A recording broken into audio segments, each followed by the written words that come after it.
live stream. I am your host, Lev Polyakov, and we are here to have a friendly debate about Young Earth Creationism.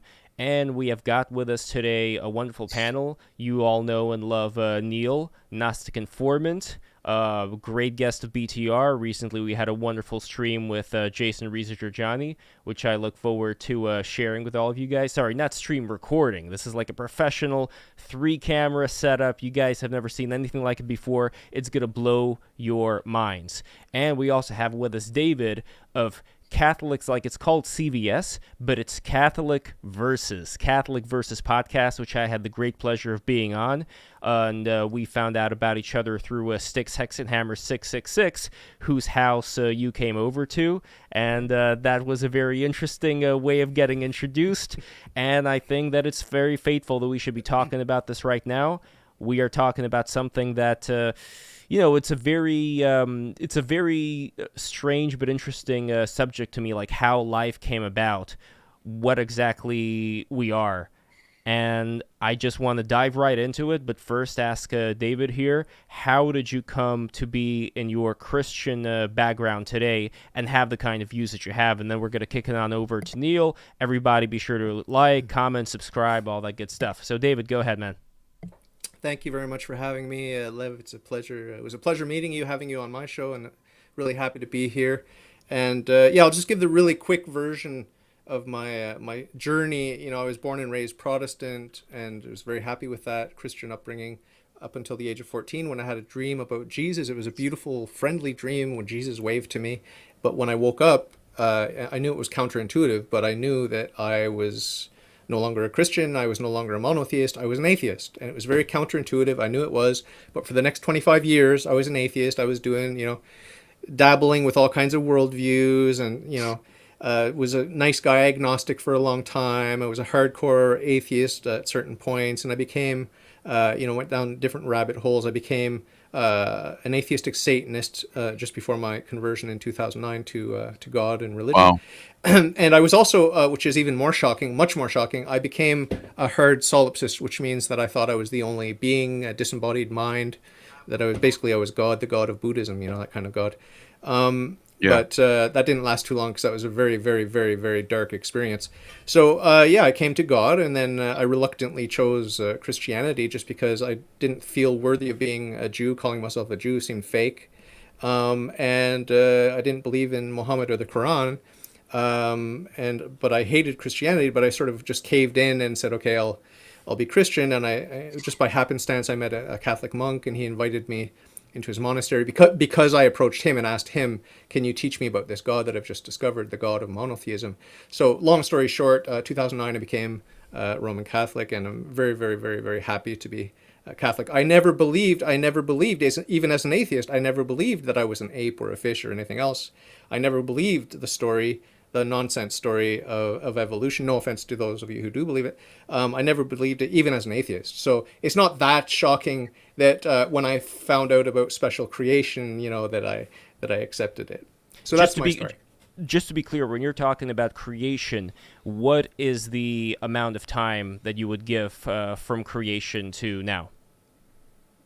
Well, I think it's 6,000 or 7,000 years, 7,250 years or something like that. I don't know the number. It's like roughly John Skilletsy's the under church 10,000, like under 12,000 years, something like that. Yeah, John Skilletsy's the church historian from the Byzantines has 4004 BC as the day of Adam's. Yeah. It's something like years that. ago. It's something like that. I'm not that married to any particular date, but it's like I don't want to go much past 10, 12,000. To me, 10,000 and 6,000 makes no difference compared to billions of years. So Exactly. it doesn't matter. It Exactly. doesn't matter. Yeah. By the way, David, can you get a little bit closer to your mic, Yes. just so your guys' audio is quiet? a little bit quieter relative to Neil? Okay. Yeah, but it's all good. Yeah, just closer to the mic. So I would start with Neil now. Neil, now that you have heard what David said as far as the timeline goes, what would be your thoughts? Let me know what you think. Well, we didn't get to introduce Neil and his worldview. What's going on? Well, I mean, we know like Gnostic Informant on BTR. He's a regular here, but for those who don't know him, I'll give a quick rundown. Yeah, Just to match it up. Yeah. I actually was the opposite. Grew up Catholic, got baptized, confirmed, all that stuff. Did the whole 9, went through the whole process, and then skedaddled out, never went back, and had a lot of ups and downs in my life. Went through prison system for a little bit. Had a period of about 10 years in the 2010s. Rough. That whole decade gone, wasted. But you look good. You look so pretty. Yeah, I made it out. I made it out alive and fresh, and I'm good. And my brain's still somewhat active. I'm okay. I'm not like completely brain dead. No, I'm just kidding. But yeah. So then I started, but I actually, part of being like locked in and the only thing you can do is read. And I never was a reader until I started going in and out of prisons and rehabs and stuff. Actually, you mentioned Styx. There's a couple of books that I have, and I didn't know this was Styx, but it's the same. He's what's his Tarl Warwick. Carl War. Yeah, I got some of his stuff on alchemy and Hermeticism, and those are some of the first books I was reading. Jordan Peterson, Carl Jung. So I went deep into that's where the Gnostic name comes from. Yeah, I got some of them here in the back as well in the old library. But yeah, it's great that Styx was able to unite both of you guys together. But as far as the way, but as far as the kind Styx of things, was actually my cellmate when I was doing time in the federal prison. No shit. Wow. Oh, I was not gonna say. I didn't want to doubt you. Wow. Wait. What did you get into prison for? What was your thing? I was never in prison. Ah, damn it. Okay. Well, that would have been such a cool backstory, though.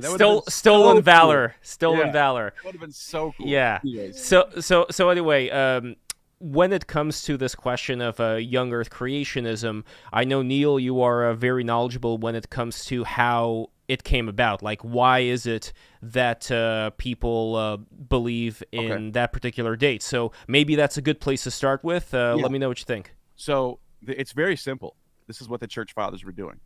They went to the genealogy of Luke, and the genealogy of Luke has a genealogy from God to Adam to Seth, all the way to Noah, all the way down to Abraham, all the way down to David, all the way down to Zerubbabel, all the way down to Jesus.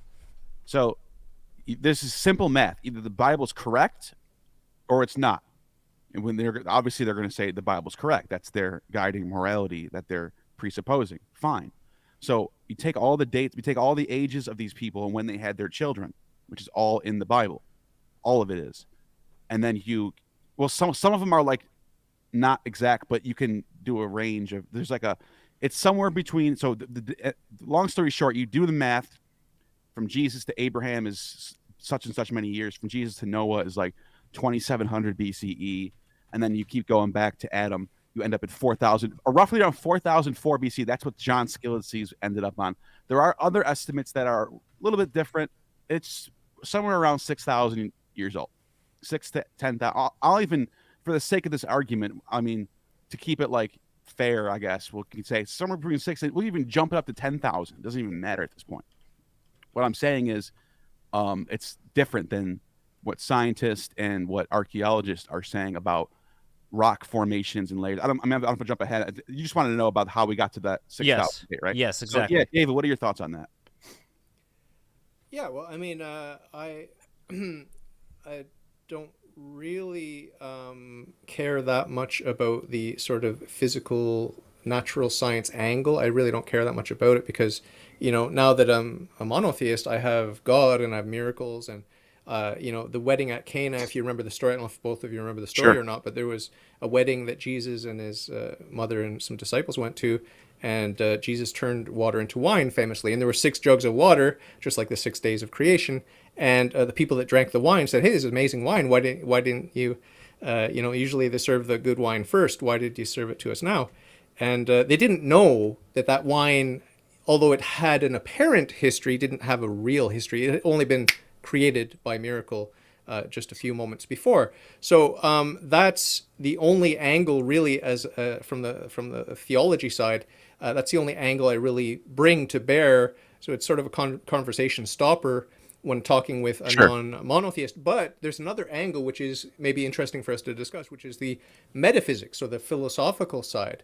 So I've got the theology, I've got the metaphysics and philosophy, and I just completely ignore natural science. Now, I want to say I did study natural science. I studied physics at university. I've worked in quantum physics. I've published a paper in quantum physics. I've worked in astrophysics at the Canadian Space Agency. So I have a deep respect and love for the natural sciences as far as they go, but they do have narrow limitations, narrow limits, and they're built on the axiomatic assumptions of metaphysics and philosophy. So I focus on theology and philosophy, and when I'm speaking with an atheist, I just focus on metaphysics. So I just want to prepare you for our conversation. It's going to mainly come down to metaphysics. Sure. And so, just to get it out the way, then, is there something like you mentioned evolution being? I think I forgot the word you used. Sort of dissed it. So when I'm looking at, like, I'm not an evolutionary biologist, so I'm looking. I have to appeal to authorities and like listen to their arguments and read and like try to understand it, and it seems to make sense from my end, from my presuppositions and where I'm at. But from your end, when I want to know, I'm curious to know, like, what are you like I'm looking at, like, rock. The big one for me is layers and rock. The farther down we go, the less, or the older things get, and then it sort of co-aligns with how dust settles on top of stuff, and over time it just keeps getting, and that's how the Earth sort of formulates, and you have like moving plates and all that stuff. What are your thoughts? What is it for you? What was it? Do you just outright reject it, or do you have reasons in your? Because I have reasons. Yeah. For example, I believe in the flood, a worldwide catastrophic flood, and there are lots of creationist scientists, and you can make fun of them all you want, but they're trying to do science, and sure, a lot of them are very well reputed, and they are marginalized in the community. But they're doing science, and they're trying to reproduce some of these observations over a shorter time span, much shorter time span, but with these catastrophic flooding conditions. And but not only that, there's sort of counterexamples that we could just see, like a fossilized tree trunk that's going through. I can't vouch for this. I've just heard people talk about it, but allegedly there are these sort of fossils that are going through millions and millions of years of layers of history. And how is that possible that this one fossil is traversing all of these millions of years? Doesn't make sense, right? But it would make sense from a flood perspective. I've got a nice book here, actually. I should have prepared for I never prepare for any of my talks.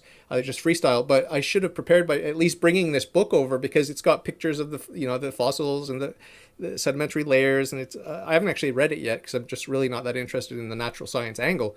But Gideon Lazar, if you've heard about him, he's a Catholic young Earth creationist, and he recommended it, so I bought it, and I just got it kicking around. But it would have been interesting to sort of go through the pages and see how you respond to their arguments. And there's a lot of bad science, I think, generally. So I'm very skeptical of the natural sciences. There's good science, there's mediocre science, and there's bad science. And there's a lot of bad philosophy that gets sort of sold as science. A lot of books get sold that way. I think about Stephen Hawking. I think about the big names, and they're including some hard science, some hard facts, and some observations which cannot be refuted or denied reasonably. But they're also giving a lot of interpretation, a lot of putting packaging around it. So I just want to emphasize with you that yes, I do love the sciences, but there is a tendency for people to put their interpretation, and that sometimes get conflated by the non-specialist reader when they go and they read this book and they think, oh, this is the science, now I understand the science. Well, there's a bit of science in there, and there's a lot of explanation and interpretation, so be wary of that. Before Neil responds, the route that some people go on is, like myself, looking at people like Graham Hancock, for instance, and others who actually point out the reverse, that the Earth is not thousands of years old, but actually it's way older, and civilization is way older than we believe. For example, Graham pointed things out like Göbekli Tepe, for instance, which was intentionally, allegedly buried for thousands and thousands of years, and is estimated to be around like 9,000 years old, or older than that. 10,000 BC.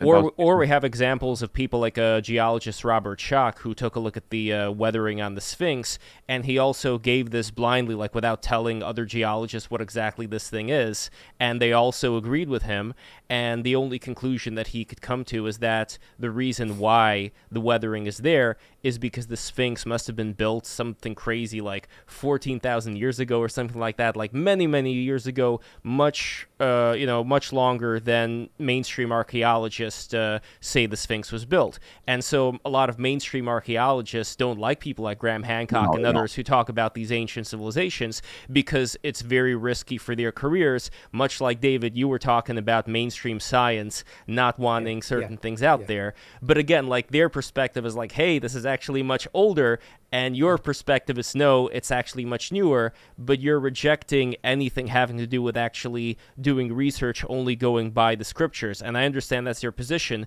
but I want to narrow down, like, why is that your position?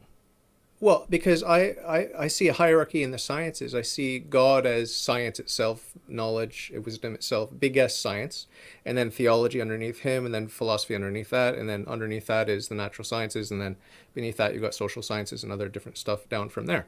And it's no secret that the natural sciences depend for their existence on philosophy. They cannot get off the ground without making some axiomatic assumptions. So there's self-evident principles, and it's those principles of right reason that allow us to understand that evolution theories, all of them, are untenable. They're all philosophically untenable just because of a handful of principles. The principle of sufficient reason, the principle of proportionate causality, and even the principle of causality itself. These all undermine the claims of all evolution theories. And my least favorite one is theistic evolution, just because it's like they're going to invoke miracles at every step. It's just like, no, please don't do that. Because it's kind of like a hybrid between the atheistic materialistic worldview and Christianity. Like, no, don't compromise. Don't water it down. Like if you're going to be Christian, be Christian. If you're going to be an atheistic materialist, do that. Pick a lane. I agree with that one. Yeah. I agree with that one. Wait, but in terms of picking a lane, though, you're talking about evolution. I want to set evolution aside for a moment and specifically focus on the Young Earth part of Young Earth creation. Can I say something about the Young Earth thing? Sure. Okay, I think a better place to start probably would be the flood, because that's when the world starts over. I mean, let me ask David: do you think the world started over, or there was a local flood? What is your position on that? Global catastrophic flood and 8 survivors. No cool. more, no less. So eight, the population in the world, and let's do a rough. I mean, I did the math myself using the Bible. I came up to 2472 BCE for Noah. You can check me on that. Okay. Let's just give it a wide range: 2000 to 3000 BC. 8 people. Well, I know you might reject this right out hand, but the census.gov data has estimates using mathematics, using certain statistics and, obviously archaeology. And they came up with at that time, there was 20 million people in the world, which isn't a lot. 20 million. Which, no, I'll give you that. It's not a lot compared to the billions of people that live today, but it's also spread out too. So that's kind of where the problem is. We have different civilizations that are not even aware of each other yet in different parts of the world. There's even archaeology about the history of people found in Canada, by the way. 14,000-year-old villages found in Canada.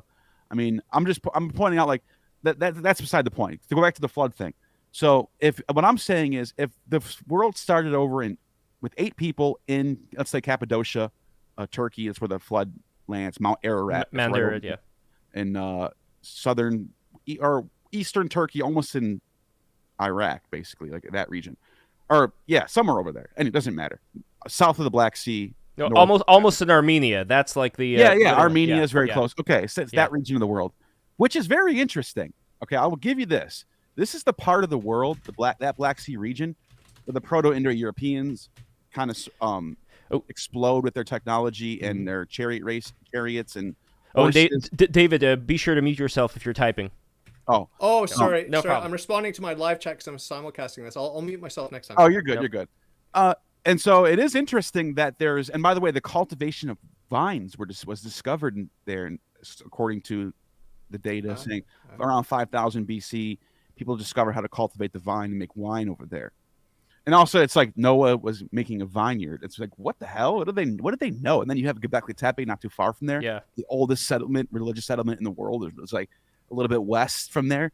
Well, so I'm thinking whoever wrote this has some knowledge of civilization, some history. There's something going. Or maybe it's a coincidence. I don't know. And I'm throwing you that because I'm trying to. What I'm saying is, and my reason for like going the other direction is if there's 8 people in that part of the world populating, you would expect to see populations spreading out from that one place instead of just being like all over the place, not knowing who each other is, and then meeting somewhere in the middle at some point. What are your thoughts on that? Yeah, my basic overriding thought is I don't care. I'm going to find out on Judgment Day how it happened. But to give some respect to your question, to pay some heed to your question, sure.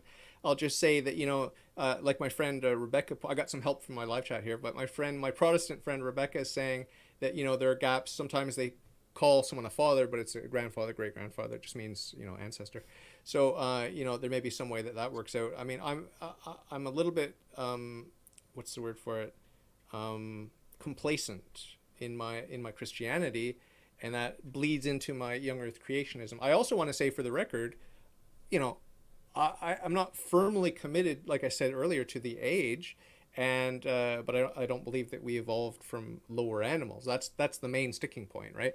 But I mean, how uncommitted are you to the age? So are you willing to, for example, say that we've been around for the reverse, like millions of years, or are you going to stick to like the thousands of years? My preference is if it's if it makes me a bit uncomfortable even to say 50,000 years, whatever, it's like too long for me, but I'd prefer around 10, stick around 10.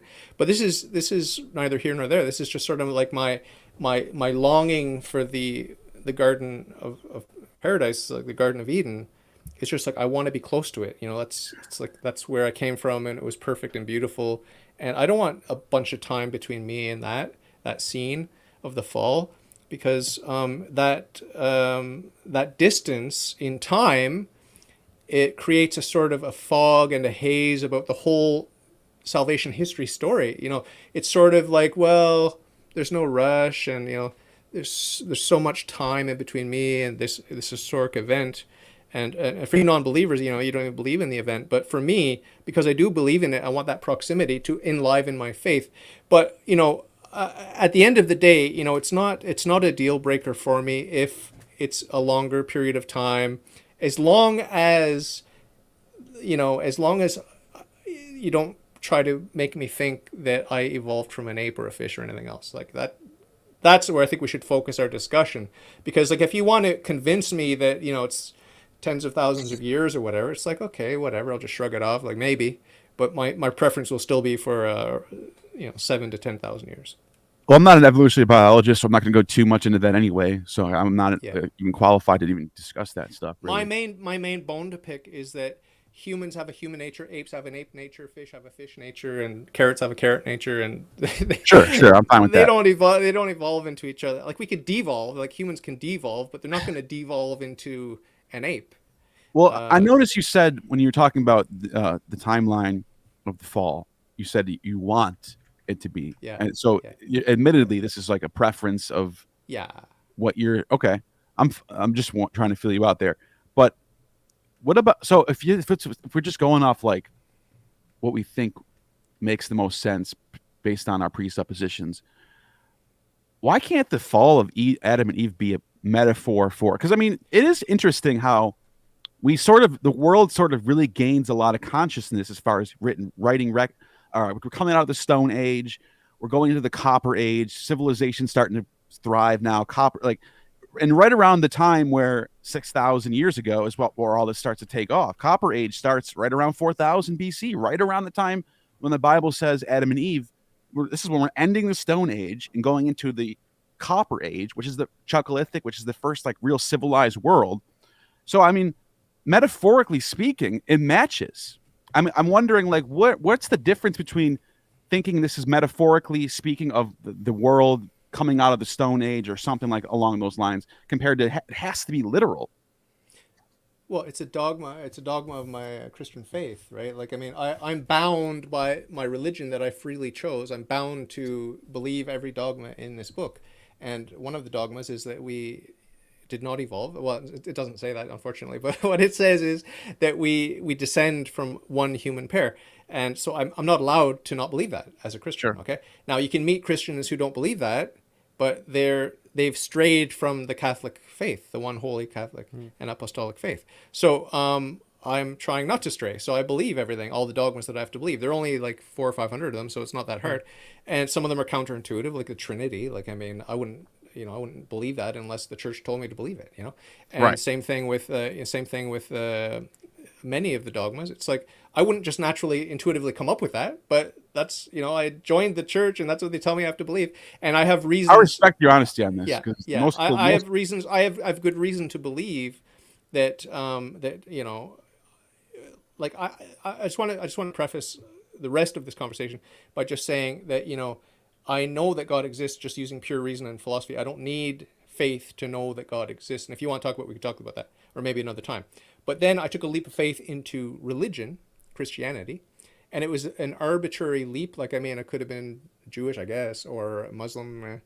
But you know, looking at history, it just becomes evident that, you know, all the stories that the Jews, Muslims, and Christians are telling about Jesus Christ around that time, 2,000 years ago, the only one that makes sense remotely is Christianity. So, you know, I'm happy to have you know, moved into Christianity because I had a lot of questions coming in because I was an enemy of Christianity, but every time I had a question, I got the answers that I wanted.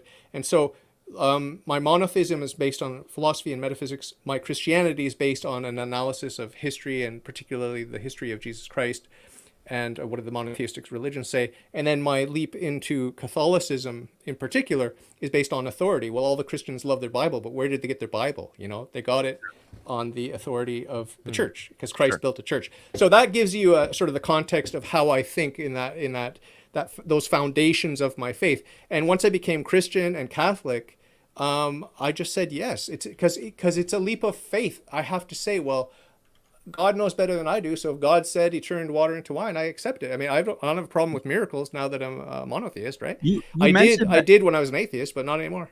you mentioned that you had a personal experience of a dream, and that, when I hear Christians say this, I almost don't know how I can even refute that, because your personal experience, you experienced it. It doesn't matter. Like, that's you. Like, I can't even. I mean, I'm wondering, does that have a lot of play into how you felt into your faith? Yeah. I emphasize, maybe it makes my fellow Catholic apologists cringe, but I always emphasize the personal, subjective, existential trip that I was on that led me into the arms of God, right? I emphasize it's very personal, it's very human, and it's not going to satisfy anyone in a debate context, okay? But that's what happened. That's what happened. Okay, now the silver lining of that embarrassing reality is that since that time, I've gone back and challenged my faith and looked at what are the motives of credibility of Christianity? What are the motives of credibility of the claims of the Catholic Church and the claims of Christ, for that matter? So, yeah, I mean, that's all I've done since my conversion in 2009 is like try to meet people who can challenge me, because I don't want to belong to a false religion, right? That's not good, you know. And it's really embarrassing if Catholicism is false, because I'm literally worshiping bread and wine as if it were God Almighty. So I really, really, really don't want to belong to a false religion if it's Catholicism, because that's embarrassing, right? So we really put our neck on the line as Catholics, because a lot of the stuff that we do, you know, the way we venerate Mary so greatly, and the way we have the Pope is the vicar of Christ. These are shocking to non-Catholic Christians, a lot of them. Right. Maybe not the Orthodox so much, but, you know, they're really bold and shocking claims. So, but I'm fully committed. So, yeah. Yeah, I mean, Neil, as far as bringing up probably the middle pillar of what David was talking about, the history of Christianity, well, first, David, would you say that it's important for you that the Old Testament be linked to the New Testament, as far as whatever's in the Old Testament gives rise, like the idea of Jesus as the Messiah in the new one? Like, Yeah, that is very key for you. Oh, yes. All right, so Neil, that is something that you've been talking a lot about with various people like Rabbi Tovia Singer and others, for instance, so perhaps we can take some time to explore that a little bit. Yeah, I mean, I don't know where else to take it with. I mean, you kind of were very honest and forthright about here's my position, here's what I presuppose.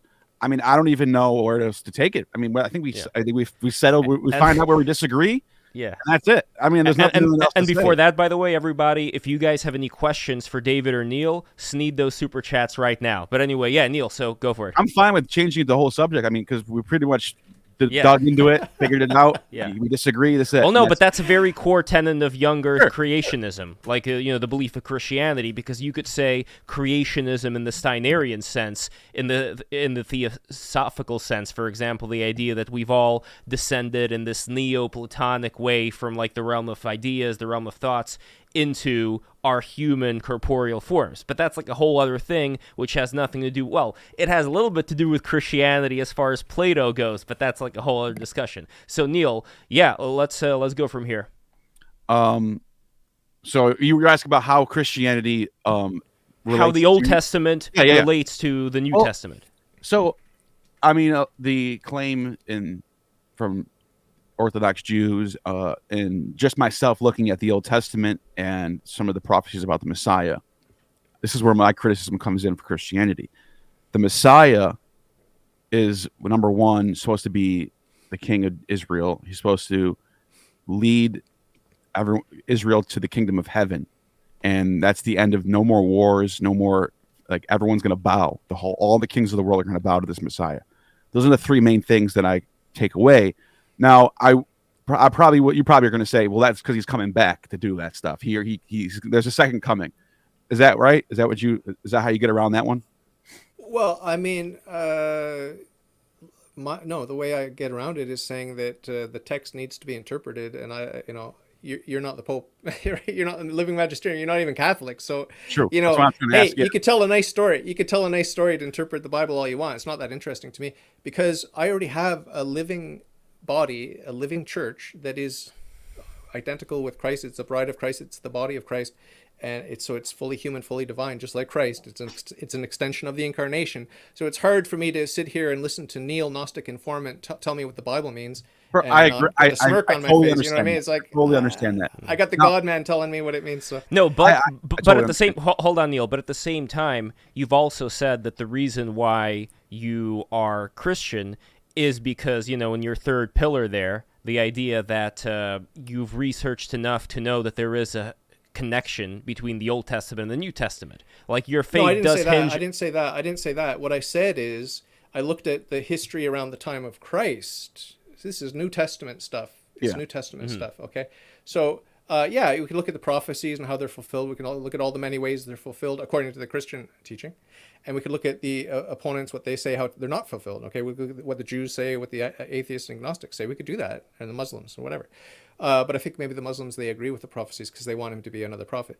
But in any case, when I look at history to figure out which of the monotheistic religions is true, it just has to do with the person of Christ. It doesn't have to do with Moses or with anything else. It just has to do with the person of Christ. Did he live? Did he die? Did he resurrect? And was there Christianity? Because the Muslims will say, oh no, well there was no Christianity. It was actually Islam, and they were Unitarian. They didn't believe in the Trinity. Well, I've read works from not only the book of the Bible, the New Testament, the Book of Acts, and the letters of Paul and so on and so forth. I've also read early church fathers from the 1st century, 2nd century, all the way up until the end of the patristic age. So it's like, it's just not true. What the Muslims are claiming is just simply not true. And what the Jews are claiming doesn't make sense either. If you look at the destruction of the temple, it just doesn't jive. If you want to talk about the Old Testament and Judaism, there you have a problem. I mean, I can have some difficulties, but it doesn't add up. A million difficulties do not add up to one problem. But for the Jews, they have a problem. They don't have the temple. They don't have the sacrifices, so they got a problem. Well, I think one of the things they have a point on too, and I'm going to hear it. I would love to hear your thoughts on this. Is that God's anointed one, the Messiah, the Christ, is someone chosen by God. Now, the idea that God chose himself in another form for a sacrifice, knowing that he's not going to really sacrifice himself, he's just going to go chill for 3 days and come back out. He's God. They don't understand. They don't understand the dual nature of Christ. Like I said, the church is fully human and fully divine because Christ is fully human and fully divine. There are two natures in Christ, right? And so when Christ said, not my will be done, but your will be done, Father, that was his human nature talking to his divine nature. Okay, so it sounds weird. It sounds weird, but that's what was happening. Okay, so do you think that when the life of Jesus Christ was predetermined, or do you think Jesus Christ had free will and had no memory of what's going on there? Well, God has free will. God has free will, and Christ is God. So Christ has free will as God, sure. And then humans were made in the image and likeness of God, so humans have free will. So in Christ's human nature, he also had free will. So he has double free will. He has two wills. Interesting. Two free wills. That's a brain buster there. But okay, so I don't know. I'm trying to think where else to take it. You have any thoughts? Well, if you run out of topics, we can always talk about the existence of God and the philosophical proofs for the existence of God. That's something that I think would be interesting. But I'll let you guys decide. Well, where that's something that I think a lot of people could agree on, because then you're talking about either like the fedora tippers versus people who do believe that there is some kind of an unmoving mover. And sure, you could say that there is a third option too. I'm actually willing to just grant that there's a creator for this discussion. Yeah. Okay. So we don't need to go down that road. What's more interesting for me is, though, to go back to the Old Testament, New Testament things there. So, Neil, what exactly would you say is going on as far as the reason why the Jews disagree about Jesus Christ being the Messiah? Well, the things that I mentioned, the Messiah is the anointed. He's the high priest, king of God. He's a man. And he is there really is not really like it's a kind of a change in the last second for him to actually be God or even Son of God. So it might have, in my opinion, I'm looking at like what happened around that time. You have the Enochian tradition, so there might be some Enochian Son of Man influencing and the Metatron stuff. So there is some Jewish there. I can't just say that there's no Jewish precedent for this to happen. There is some, but it does seem like a later Hellenistic development of the Son of God having a divine nature, being one with God, and that seems to develop. I'm not really my thing is it doesn't seem clear that this is how it started off, and this was originally the Messiah's plan or purpose. Do you know God's name? Do you know what God's name, his proper name is? Do you know from the Yahweh? Old Testament? Exodus 3:15. Yahweh. Yeah, you know what it means in English, the English translation. Is it I am or something? Yeah, I am. Yeah. So it's interesting. That's cool. When the Jews wanted the strict and rigoristic Jews, they wanted to stone Jesus for calling himself I am. That's a giveaway. They wanted to charge him with blasphemy for calling himself by the name of God, right? So it's not a later development. It's not a fabrication. Well, no, I'm saying that in that time period of Jesus' life, I'm talking about development as in Hellenistic. Oh, I see. Okay. It was a novelty. It was a novelty when Jesus came on the scene. Yeah, of course. Well, David, like what you're talking about is from the New Testament, as far as, they wanted to stone Jesus for calling himself I am, but that's kind of a circular logic, because what you're using to give credence to your faith is what your faith already says. But what Neil, I think, is talking about here is challenging that by going to the earlier faiths and saying, do they conform, do their prophecies conform, let's say, to the idea of Jesus coming and being the new Messiah? Yeah, well, I mean, if you want to stack up, evidence for and against Jesus being the Christ, I'm going to win hands down every day of the week, because, you can cobble together some arguments. But just look at the number of prophecies and the weight of those prophecies, and look at the subsequent development of Judaism. Just keep your eyes on Judaism. If it's the one true religion, just keep your eyes on it and watch what happens. Anything interesting happen around that time period? Yeah. Okay. Yeah. Let's not coincidence. It's not coincidence. So, I mean, the big one would be Isaiah 53, right? That's a big one, right? Sure. The problem with that is if you just took Isaiah 53 by itself, then it looks pretty much like the story of Jesus. Now, obviously, there's another option. are the Christians drawing from Isaiah and applying it to Jesus? Okay, that's one option. But there's also another thing that we're forgetting, that Isaiah is a whole book of 66 chapters. So it's not, you can't just take 53 by itself. You have to, what's leading up to 53? And if you read all the chapters leading up, Isaiah 1 through 52, there's something that is very clear coming from Isaiah, that the suffering servant is Israel itself. I can pull up some verses if you want, but it's all throughout the text. All throughout the text, it says, now, Jay Dyer, I talked to Jay Dyer about this, and he... really? He'll talk to you? He won't talk to me. He blocked me. He won't talk to me. He blocked me after this discussion. I don't know why. He got mad. He got mad at me for like pushing back on him. Typical Jay Dyer. But we had this one discussion, and he made a point that I was fine with. He said it could mean both. So he granted me that I was correct on the interpretation that the suffering servant is Israel, because if you look at the history of Isaiah, Isaiah's writing right before or during when Israel is being bombarded by the Assyrians and the Babylonians, and they're being taken over to this is right in the middle of that stuff, right before it all gets, the first temple gets destroyed. So he's kind of prophesizing that. He's talking about Israel being just the suffering servant, holding on and not losing their faith after being destroyed for their own, Isaiah gives us reasons. But then you get to 53, and it does turn into he switches off from singular to plural. He keeps going back and forth. So there is that singular where it says the suffering servant, and then all the stuff about that looks like the Christian New Testament. Now, I guess I gave you Jay Dyer's interpretation. Is this yours too? Yeah, I just want to emphasize or re-emphasize that, I have a dusty old dead book called the Bible. I've got many of them on my shelves, and it's dead and lifeless in my hands. Dead and lifeless and worse than useless. Okay, but I have a church, and in the hands of the church, in the hands of the saints, it comes alive, and then the meaning, it comes out. Okay, I'm not saying that you're not clever and that you can't bring meaning out of a poem or out of a sacred text of any religion. I'm not saying that. You're very bright and you can bring some meaning out, and you could even teach me truth about whatever text it is. Okay, but that's very different. It's a different qualitatively and quantitatively different thing when I hear the saints and the church interpreting the scriptures. So to me, it's all a moot point. Like you could impress me all day long, but that has nothing to do with the discussion, though. Like you could say that, but basically what that means is that throughout our debate here, whatever Neil says to you,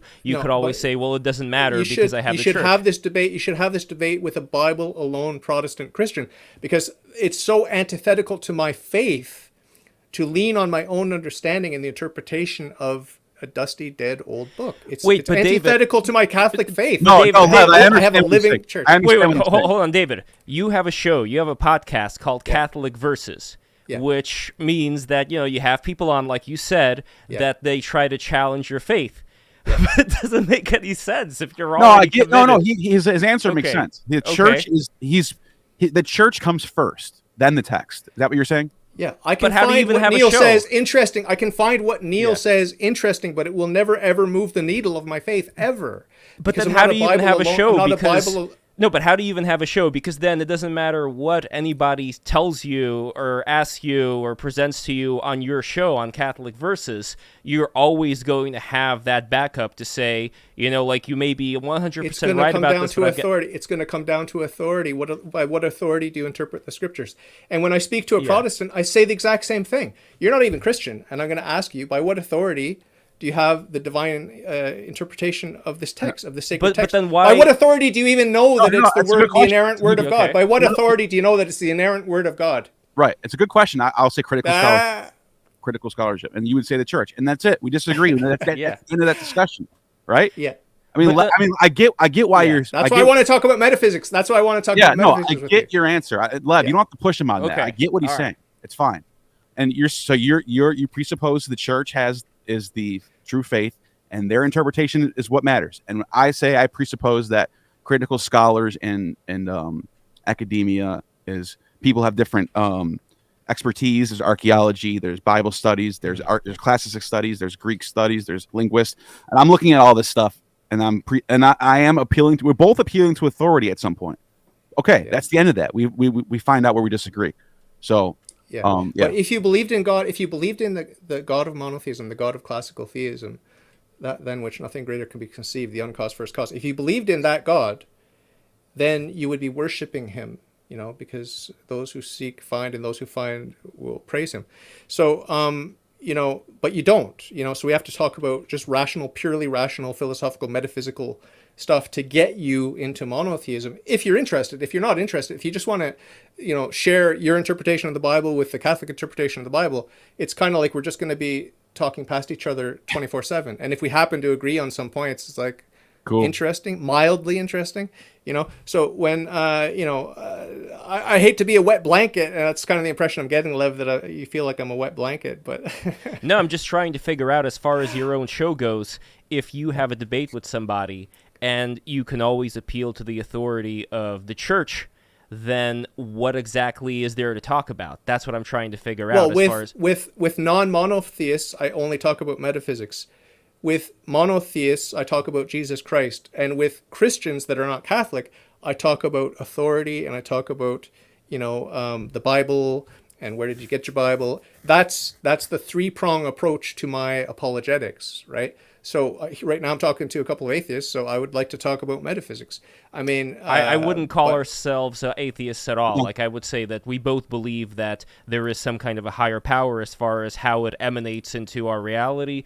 I'm still working on it. I'm trying to find that out. But that's kind of like the point of these discussions, right? Like, you get people to talk about how they see things based on the evidence that they've accumulated, and then you compare that evidence to your evidence. The one thing that I wish is that there was some kind of a suspension of belief just for a second on your part that the church fathers are right, and you could say, okay, let's have a very sober look at, does the scaffolding of what is my belief system stand up to what Neil has to say? Like, is there But any possible way that you can take the authority away for a second and just hear like what Neil is saying about these passages and whether it actually does make sense?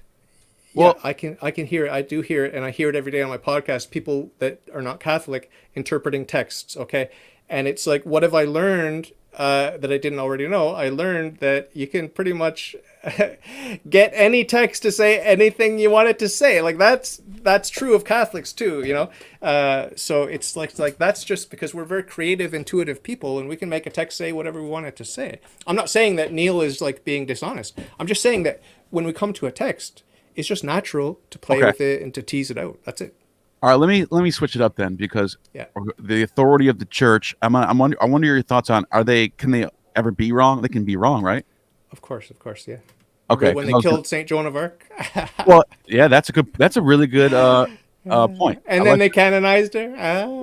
Just for dressing up like a man during a war. What is she supposed to dress up with? She was dressed up as a man. That's what they did it for. And that was like some heresy, but she's fighting a war. What is she supposed to do? Yeah. Anyways, that's a whole nother topic. Put on the pink one. Right. So, I'm like, when I think of like the early church, Hippolytus, he's a saint. Sextus Julius Africanus is a saint. Irenaeus is a saint. Gregory of Tours, Pope Sylvester II. All right, let's just name a couple. Every one of those people I just named predicted the end of the world before 1000, and it all came and passed. Now, you admitted that the church can be wrong, but the question is, I'm not trying to like just point out the church was wrong, so you're wrong. I have a question for this. It was leading up to the question is like, how do you? So I'm trying to understand. Do you just follow along as the church goes along and discovers things about the world as it progresses, or how do you know the church isn't wrong? Well, I know, like I said, I know that the church is wrong about a bunch of stuff, including, I have to be quiet about this one, but including COVID. The church was wrong about COVID, okay? Very wrong about COVID from my perspective. Maybe I'm wrong, but we disagree. I disagree with the church about COVID, and I disagree with the church about evolution. It seems like a lot of people in the church hierarchy believe in evolution. I don't, right. So, I mean, either they're wrong or I'm wrong.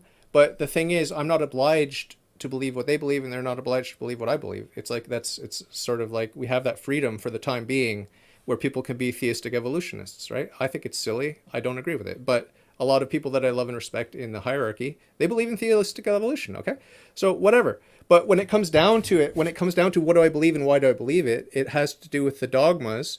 And I always flash this book on the screen. It's just an overview of the dogmas, and there's a hierarchy of dogmas. Some are, the highest class of dogmas are de fide, and then it goes down the list to things that are just sort of pious beliefs that are probable and, just go along with it until further notice. And then beneath the dogmas, you've got all kinds of other teachings that are not dogmatic, not defined or whatever. And you've got disciplines, you've got pastoral care, you've got the Pope speaking on a plane or whatever, and you've got your local preacher, your local priest talking from the pulpit, or your local bishop that's saying something. It's like there's all kinds of stuff, but there's a hierarchy there. So I cannot doubt the dogmas, but I know that some of the lower grade dogmas are subject to change. The higher grade ones are not.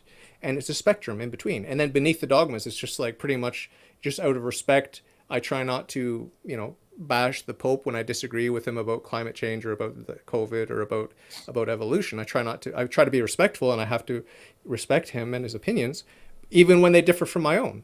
And I'd like to think when they were killing St. Joan of Arc, I would have been on St. Joan of Arc's side against the majority. And in the time of the Arian heresy, I'd like to think I would be on the side of St. Athanasius, against the grand majority that fell into the heresy of Arianism. So, it's a delicate situation, but I've got these guiding lights of the dogmas, and if you stick to those, and if you're respectful with the Catholics that disagree with you, then we can all agree to disagree on those things, and it's not a big deal. So, what I'm understanding is you have your own preferences, and those can differ from the church. But you have a hierarchy of things that are unnegotiable, and you follow them because these are higher dogmas that need to be followed in order to follow the faith. Yeah, like the Trinity. Like why would I believe in the Trinity? Why would I just wake up and believe? Logically doesn't make sense. No one's going to do it. Well, I mean, there are motives of credibility, and we can argue for it. We can use our reason to sort of approach its credibility. But I mean, it's not intuitive, and so that's the example that I like to use. And when I joined, the interesting thing is when I joined Catholicism, I said, hey, I talked to my monk friend. I said, hey, I want in because I want to worship your God, but I'm warning you, I don't believe in the Trinity, and I don't believe in the incarnation. I don't believe that Jesus is Lord, and all these sorts of things. And he said, that's not a problem because you believe in the one true God, and we're going to educate you. So over the course of 8-9 months. He taught, I listened, I read, I had questions, he had answers. And, I went into it under his guidance where he said, if you accept the teachings, then you're Christian. And if you don't accept them, if you don't accept any of, like even one of them, then, one of the fundamental essential ones, then you will not be a Christian at the end of this process. But we went into it together with an open mind. And I came out the other end Christian. I might have, as some of my friends, I may have gone through the same process and said, well, I don't agree with this one dogma. And they would have said, that's fine. You're not Christian, But as it turned out, I did accept all the dogmas because those things that were not within my reason, they were beyond my reason, but they were not contrary to reason. Like the mystery of the Trinity, it doesn't contradict reason. It doesn't say that 3 is 1 and that 1 is 3. It's just a mystery. That we will never understand, never, not even in all eternity in heaven. We're not going to understand the Trinity. We won't comprehensively understand it. We will be entering into that life, though. Yeah, so I hope that helps clarify. I mean, I think that I don't even know where to take it. I mean, I appreciate your forthright, complete honesty in all of this, and not trying to. You get a lot of times people who have had these same certain beliefs, not talking about Catholics, just Christians and Muslims and just everyone in general. And they sort of just throw in like random their own they just sort of argue these things in like a bad faith way. But I don't know where else to take it from here because you're just being really forthright, honest about it. And we see where we disagree. I mean, I don't even know what else to say.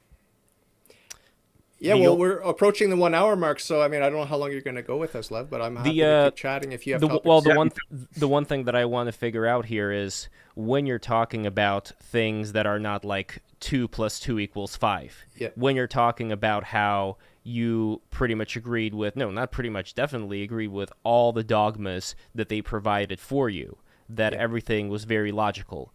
Neil, I wonder if we could go through some of those dogmas at the possible end over here and try and figure out, are all of these dogmas just purely logical, reason-based, or if there's anything contradictory going on within those dogmas. Because that's pretty much like, if we get to the root of it, that's where your faith rests on, right, David? Like that these dogmas are infallible because they cannot be refuted through logic and reason. Yeah. The authority that I freely chose to submit, to the authority of Christ and his church, and Christ and his church are one. So the church, I do what the church teaches, or I try to do what the church teaches. You know, when the church told me to go out and get the experimental mRNA, Wait, we can't. Still, YouTube is a little bit. You know. I'm so sorry. I forgot. No, it'll be all right. It's fine. It's fine. I think it's over now. Yeah. Hopefully so. But sorry. Yeah. No problem. But anyway, I do want to go through those dogmas. So dogma I have a list of them on my website. Well, if you remember the list of them, let's go through dogma number 1, and so on and so forth. Because I want to see, like Neil, do these dogmas stand your scrutiny? Yeah, this is my favorite thing to do. Cool. All right, here we go. And by the way, guys, be sure to subscribe if you are here for the very first time. And our amazing Jason Giorgiani episode, Philosophy versus Religion, is going to be coming out this week. Right, Neil? It's you've never seen Monday. anything like it. Yeah. Lev, are you able to click the link in your Twitter chat? I just sent you the link. Rather, you were in control. Indeed, I am over here. So here we go. Here are the dogmas.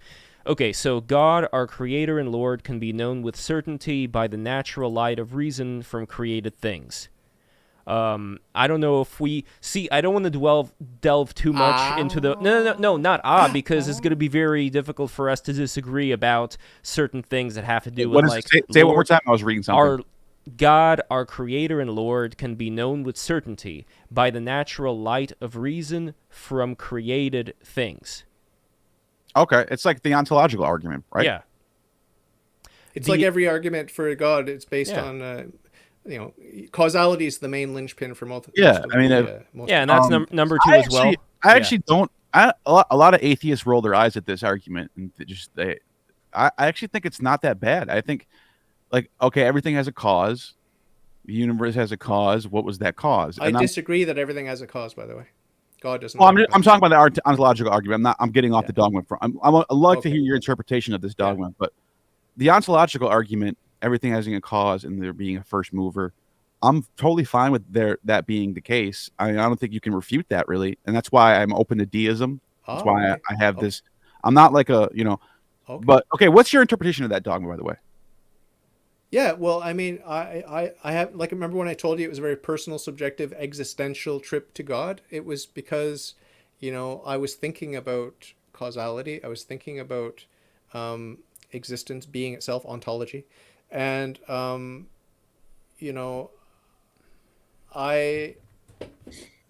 ended up concluding because I wanted to get at the truth, I used sort of a Cartesian method of radical doubt. Like, I doubted everything that could possibly be doubted. And to make a long story short, you end up just believing the one thing that cannot be doubted, which is I think, therefore I am. So it's my own existence. There, again, we have this idea of Yahweh, I am. That's why I fell into hard solipsism, because I actually rejected all of my faith-based beliefs as an atheist. All of my atheistic faith-based beliefs I rejected, and I was left with one solid truth, which is I am. That's the name of God. And I believed that I was God. So that radical doubt took me to God, but I accidentally misattributed myself. I misidentified myself with that God. I identified with that God. And then, as I told you earlier, it was very uncomfortable. So I was happy to discover that I'm not God, that God is God. But yeah, that's what that first dogma is all about, that we can know through the contingent that there is the necessary. Everything that we see around us is contingent.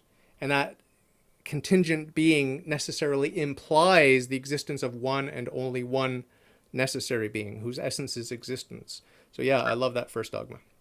Now, there's a lot of dogmas in here, and I think we're going to be here all night if I go through all of them. But I want to get to some of the juicy ones here. Sure. So number 43 and 44, God is infinitely just, and God is infinitely merciful. Neil, what do you think of that? I mean, it sounds just like a slogan to me. It doesn't. I don't know how you map that onto infinitely just. I mean, the world. I look at the world around me. So I think the problem of evil sort of really opposes this one, because I mean, you can look around in nature and there's a baby lamb just being born, getting swallowed by what do they call it, Komodo dragons, and you can hear him screaming in the belly of the Komodo dragon, suffering and getting suffocated, slow death. That's all he just had a 10-second lifespan. As soon as it was born, the Komodo dragon runs up, grabs it, swallows it, gone. And you just wonder, like, infinitely just. I don't know how. And this brings us to the Epicurean argument of Epicurus. Is actually, let me read it so I don't get it wrong. Let me just read this. And by the way, patreon.com/break the rules. If you become a patron today, we've just released that Jason Giorgiani in New York City live stream show, which was for patrons only. You got it, Neil? Yeah. All right. Is God willing to prevent evil, but not able? Then he's not omnipotent. Is he able, but not willing? Then he is malevolent. Is he both able and willing? Then where does evil even come from? Is he neither able nor willing? Then why call him God? So, and I think that this is like, these are the two, this dogma and this argument are clashing right now, right? And I'm thinking, like, infinite amount of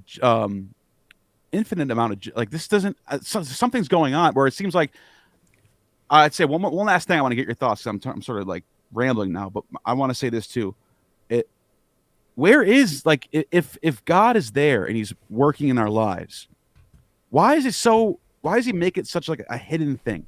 Like, why can't you literally walk? And this is obviously not going to be able to answer this. These are the thoughts in my head. And I'm not asking you to answer this. These are the thoughts in my head. Why can't, on a weekly basis, God just shows up in the sky and gives us a weekly rundown of what he wants done? Like, don't you think there's a better, I can come up in my head of better things of how the world would run, better than like relying on ancient books? And you don't have to answer that last part, but you can go back to the problem of evil. We should elect you God. I think you'd do a better job. No, I don't think so. I don't think I would. The problem of evil is very easy to solve. It's very easy to solve. Okay, it has to do with God being good, being the source of everything that's good, and free will being real and good, and built into the concept of free will is the abuse of free will. If you have free will, by definition, you can mess up, right? You could be selfish. You could do the wrong thing. You could do the right thing. You could do the wrong thing. You could choose the right thing. You could choose the wrong thing. So built into the freedom of the will is that danger of abuse of the will. Okay, so that's the answer to the problem of evil. God is good. Everything he made is good. The free will that he gave his creatures is good. And the mess that we make, it's like when you have a child and you let your child cook with you in the kitchen. The kid's retarded, okay? The kid's going to make a big mess and put the wrong ingredients in the cake, and it's not going to taste too good, might not even rise. But what if, as the parent... And you, as the adult, you have to clean up the mess. Okay, but what if you love you as the parent... You love the child, and you're just, That's fair, but what if you as the parent end up creating a cake intentionally that poisons your own child? No, in the case of, let's say, for example, well, hold on. In the case of God, for example, getting the Hebrews to destroy, what's his name, that city, like they circled around, Jericho. He ordered the Hebrews to destroy the city of Jericho. Every woman and child, except for that one prostitute there. Neil, am I right about that? Yeah. Yeah. So that to me, at least as an example of a parent making a poison cake and intentionally poisoning their kids with that cake, because that is literally God commanding somebody. Well, no, I think a better example would be hardening Pharaoh's heart, so that he would cause this exodus to happen. Like that, to me, that's one of those things where, and I'm like, we already went through this. We're not. Can I address this? Can I address this briefly? Because one of my favorite saints is Saint Augustine. If you haven't read St. Augustine, Confessions, City of God, all of his works. He's got a lot of works. Amazing. Okay, he addresses all these questions very succinctly. And, when it talks about God being angry or God's arm or all these sorts of anthropomorphisms, or when it talks about evils that God has allegedly done, like hardening Pharaoh's heart, St. Augustine has a very easy solution, okay? What's the first principle? The first principle is God. Is God selfish, stupid, vengeful, and evil, and whatever? No. Well, he God calls is all himself jealous, good. God is all good. So when we read the Bible, but he when we calls himself read the jealous. Bible, when we read the Bible that God hardened Pharaoh's heart, what does St. Augustine say? He says God did not harden Pharaoh's heart. Okay? Because every Christian knows that God doesn't do evil. So what God does is he allows Pharaoh's heart to be hardened. This is exactly what St. Augustine says. And it cannot be any other way. I don't care if you're a Sure, monotheist, an I'm atheist, or fine with that. whatever. I'm We fine with have that. the principle that God is good. So that solves all the problems. That solves all the problems in the Old Testament of God being a big meanie in the sky, you know? And that's why I think this is sort of a Platonic idea of God as the good, the perfect, having no flaws. Absolutely. But Plato, Plato's good, and Yahweh in Genesis, who says I'm a jealous God, conflict. I mean, why is he calling himself a jealous God if he's Well, he perfect? is jealous. He is jealous. He is jealous because jealousy is not envy. Envy is evil. Jealousy is good. Jealousy is just wanting the good, right? So I didn't know when that. when you're jealous of your neighbor, you want the good thing they have. That's okay. But when you're envious, you don't want them to have it. You want them to be miserable. Okay, that's envy. Wait, what is These are very coveting? technical. What does coveting mean? Well, coveting, I guess, is wanting or So you can covet without necessarily depriving someone else of something that they have, right? Or no? yeah. When the Ten Commandments talk about coveting, it's in the negative context, like what doesn't belong. Take what doesn't belong to you. Take your neighbor's ox, your neighbor's wife. I mean, I want I want to have multiple women, but that's not fair to me or my wife or to God. It's like a lot of men would like to have their neighbor's wife, but it's just like, and a lot of men do it. Like David did it. King David did it. It didn't work out too well for him, but you know, we're covetous people. But we can want things that are good, and we can want them in the right way, and we can also want them in the wrong way. That's the problem with free will. But I just wanted to say one thing that's very important here, which has to do with the dogmas that you read me about: infinite justice, infinite mercy. It's very important to emphasize this.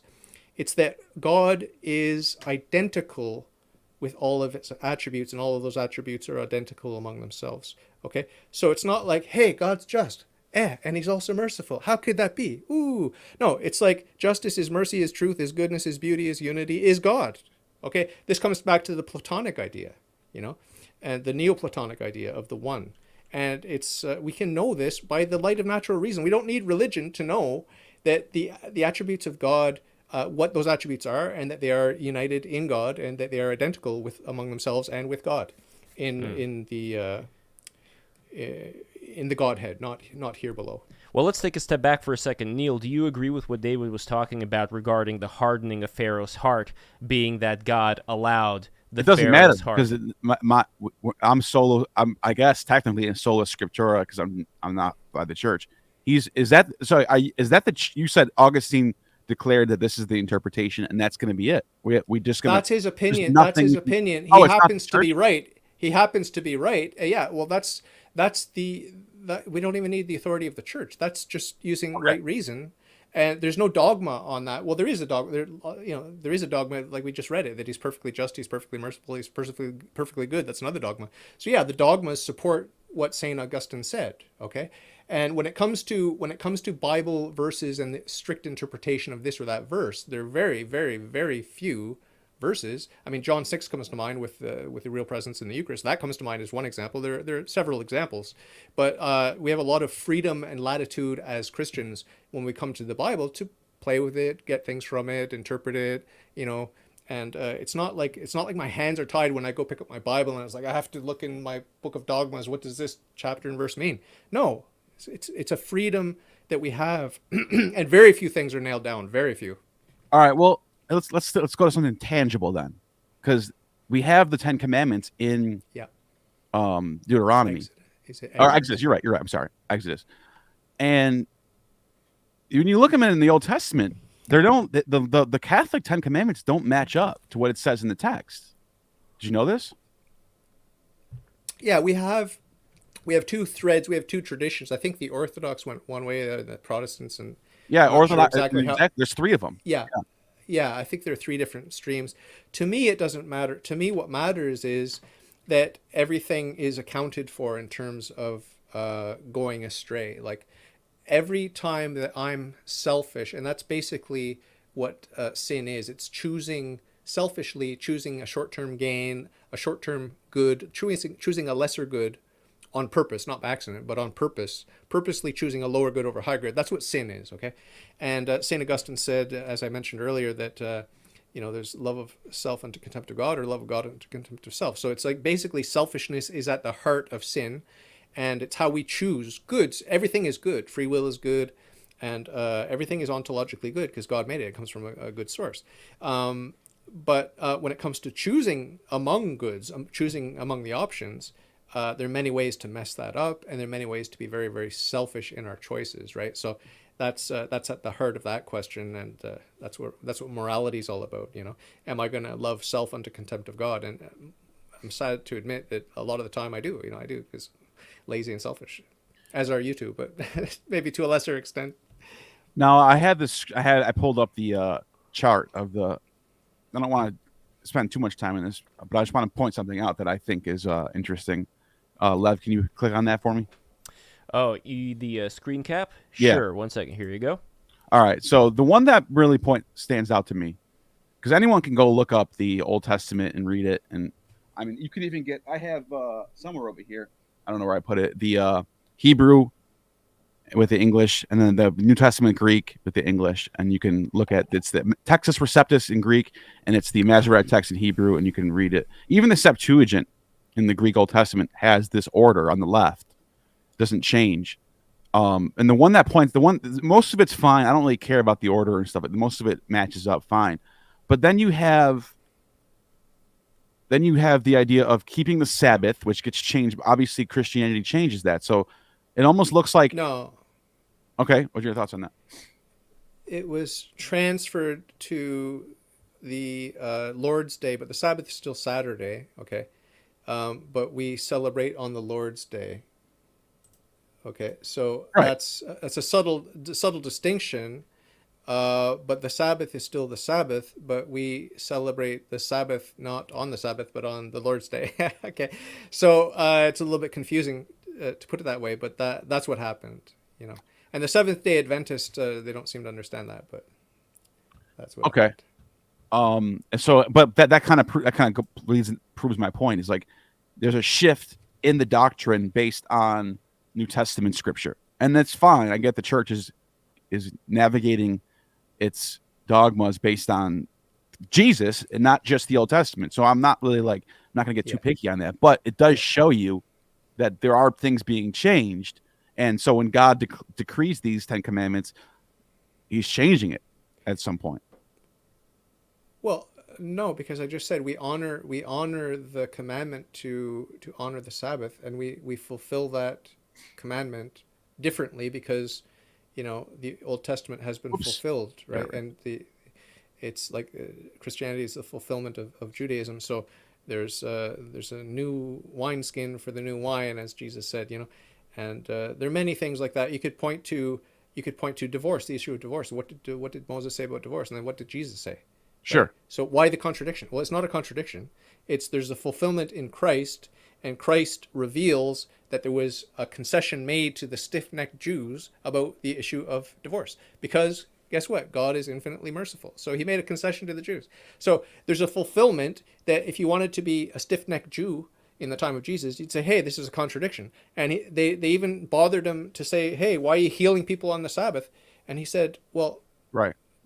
God made the Sabbath for man, not man for the Sabbath. Like, Christ is God. Christ is the fulfillment of all that Old Testament stuff. And the Old Testament stuff is a mix of good and bad. And there are concessions there. And, there's a lot of ugly stuff documented in the Old Testament. And, Jesus came to bring in a new chapter, like I said, to bring the new wine. And so we have new wineskins. We shouldn't be surprised. And, and I think the destruction of the temple, like I said earlier, is like one of the clearest signs that, Judaism is not, it's not the way to go, so. I don't know where you want to take it. I think you want to do one more dogma, or there's another thing. We do have super chats over here, okay. which I think can Let's facilitate in our discussion. And we actually have a super chat from two different Adams. The first Adam, Adam the Tel Aviv Terror Green for $2. What do your church fathers think Romans 15:12 means? Was that about the It's root about of the Jews Jesse? coming back in. Yeah, root of Jesse The verse. root of Jesse will come, even he who arises to rule the Gentiles, in him will the Gentiles hope. Yeah. Yeah, so I'm not really sure what exactly Jesus. he wants us to do with that. I mean, I could move on to the second super chat from yeah. Well, I mean, I think there's a clear answer to that, in my opinion. I mean, I don't know if David would agree, but it just sounds like Paul, who's writing this, is talking about his message to the, because Paul's writing to Greeks. He's writing to people in Asia Minor and Greece and Corinth and Ephesus. So he's talking about, and this is letters to the Romans, by the way. So it's about the Gentiles. It's just simple. Like, I don't think there's anything like esoteric about this or anything. I think it's just straightforward. Yeah, I agree. There's another, by the way, question from Adam Tel Aviv Terror Green. How do you know your church fathers are right about Scripture? Haven't they always fought and debated the details? Yeah, absolutely. But like I said earlier, there are very, very, very, very few verses that are actually nailed down and where I'm constrained to a certain interpretation, right? So in my book of dogmas here, in that list that I sent you, there are 426 or so, and there are biblical arguments to support the dogmas. There are also arguments from the church fathers, and there are also arguments from pure reason and archaeology and all kinds of things. But the caveat to that, we've got all the support for the dogma, but that's really a moot point because we don't need any support for any of the dogmas, because the arguments supporting the dogmas are fallible. They're not infallible. They're not protected. I don't care what arguments are given to support any of the dogmas, even though the church is nice enough to offer me support from Scripture, the fathers, and everything else. I really don't care. What I care about is the dogma, because only the dogma is protected, right? So that's a very interesting dilemma. Isn't that kind of a contradiction? Because you originally said that the only reason why you became Catholic in the first place was because you accepted the dogmas on reason, and now you're saying that it doesn't matter. I didn't say I accepted the dogmas on reason. That doesn't make any sense. You can't accept the dogmas on reason. You have to take the dogmas on faith. I took a leap of faith into the dogmas because I believed in the authority. I believe that Christ is God and that Christ built a church, and that church has authority, infallibility, and indefectibility, that it's one, holy, Catholic, and apostolic. But That's what I believe. Why do you believe it? Because I'm going to be like that little kid saying, why? Because I want to get to the bottom here, the nitty-gritty. Yeah. Well, I've already touched on it briefly, but my monotheism is not faith-based. It's based on metaphysics. And my leap of faith into Christianity is based on the person of Christ.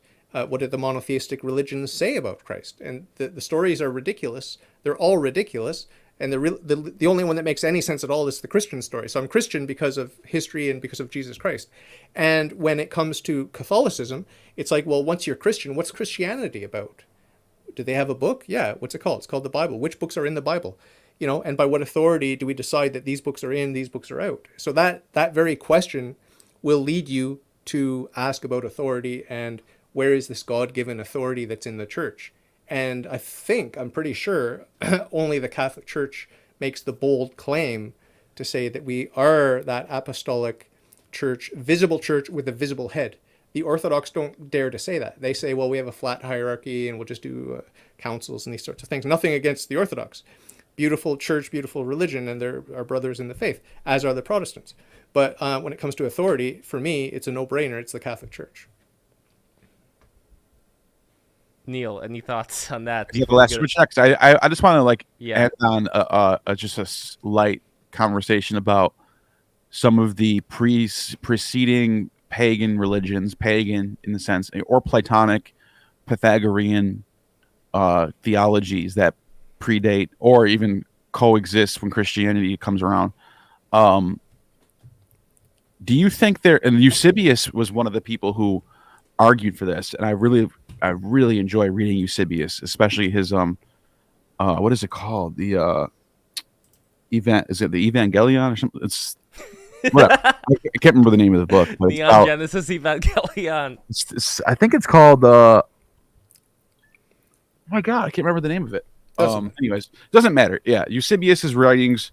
He argues that some of this stuff is pointing to Jesus, because a lot of the Justin Martyr was writing about, comparing. He probably was duking it out with these pagans who are like, your son of God. He's copying our son of God. He's like Hercules. He's like Mithras. He's like Dionysus. Well, Eusebius comes around and says, yeah, this is all pointing to Jesus. He's going back to the Phoenician text. He's going back to Egyptian stuff. He's going back to Zoroastrian text, and he's pointing out, look, this person said this, and here's how it points to Christ. I wonder, like, do you have any thoughts on that, or what are your thoughts on? And I don't think the church has any thoughts on this either. I think funnily, is that word funnily? Anyway. Funnily. It's funny to think about it, but I think some of the Eastern churches, Eastern Orthodox, there's so many particular churches, it's hard to keep straight, but some of them, I think, have elevated Socrates and Plato to almost like a saint-like like status. And I like that, I like that personally, because I really love Socrates and Plato. Aristotle, I begrudgingly, submit to him because the church likes him so much, but whatever. Huh? Thomism. Yeah, Thomism. Yeah, I'm more of the Scotist Franciscan route, the more Platonic route. Yeah, Bonaventure and all that. That's more my speed. And there are healthy debates between the Thomists and the Scotists. Okay, like really vigorous debates about some finer points of theology and some pretty important stuff. So we don't all agree on everything, but I respect both sides. But I'm leaning more towards the Franciscan school. But when it comes to the pagans, I love the pagans, and I think that a lot of them had grace. And they may have talked about, prophetically about some of the Christian or Jewish stuff, and maybe there was some connection with the cultural crossover with the Jewish people. I don't know. Sure. I don't know the whole story. We're going to find out on Judgment Day, but I'm very, very excited to find out just how much is bleeding over. And if we talk about the Great Flood and we talk about the flood stories from China and South America and all around the world, that's sort of a similar idea where there's like, is there a true story somewhere in there? Is it the Catholic version? Or, why are all these stories kind of the Epic of Gilgamesh? Yeah. Yeah. But that is the question, though, because when you have Epic of Gilgamesh, when you have all of these different places talking about the flood, it's like the guy who Neil was mentioning, he was flipping it the other way around, saying, well, these things confirm Christianity, while your mic is really hard to hear you now. All of a sudden happened. Uh-oh. I know what happened. Now I guess I magically fixed it. Better? Is it good? Yeah. All right. What happened? Just got all better. right, all right. Anyway, I'm just saying that the guy who Neil was mentioning, he may have flipped it the other way around, where his opinion was that all of these things confirm Jesus Christ, while the other way of looking at it could be that Jesus Christ was created, or rather like the figure of the Christ afterwards. How many years had to go by before we got like any kind of tangible evidence of Jesus being written down, Neil? It's only a couple of decades, but Paul starts writing within the decade of Jesus, so I don't. That's a myth. All right, that's fine. By the way, ancient sources for people, that's normal. Atheists need to start admitting this. That for a couple of decades for someone to show up in the sources is not in ancient text. That's normal. Mm-hmm. But so still, I don't even have that. No, that's fine. That's fine. But still, what we do have is we have all of these references to these mythological origins that do sound an awful lot like Mithras, like all these other Mesopotamian deities, and so on and so forth, both for the Old Testament and the New Testament. And so I think what's happening here, what Neil was talking about with that guy, is that he took the view, well, all of these are actually based on Jesus, even if Jesus came later. The other interpretation would be, no, all of these are things that were used to create the legend of Jesus Christ and the New Testament, and so on and so forth. So what prevents you, well, I guess you would say, I don't want to speak for you, but you would probably appeal to the authority that they're right, and the people who are saying what I'm saying are wrong. But do you at least see the argument here, what I'm talking about? Yeah, of course. And I don't know if I've mentioned it yet, but I might be wrong. Like I told you, I might be wrong about Christianity. I mean, he might be a legend. He might be a liar. He might be a lunatic. That's Right. possible because my faith is that it's faith, right? It's not the certainty that I have, for example, of the uncaused first cause. I that cannot be shaken, right? Unless I get clubbed in the head or something. But my faith is in many ways it's sure, because I have a submission to that uncaused first cause, that God. And so, like, I mean, I have a lot of certainty, and it's like a moral certainty that I have, but I could be wrong. So let's be clear about that. I don't think that I'm wrong. Obviously, if I thought that I was wrong, I would not call myself a Christian. And the day or the moment that I discover that I am wrong, or that I become convinced, rightly or wrongly, that I'm wrong, I will leave. I'll just say, hey, I'm no longer Christian because I no longer believe it.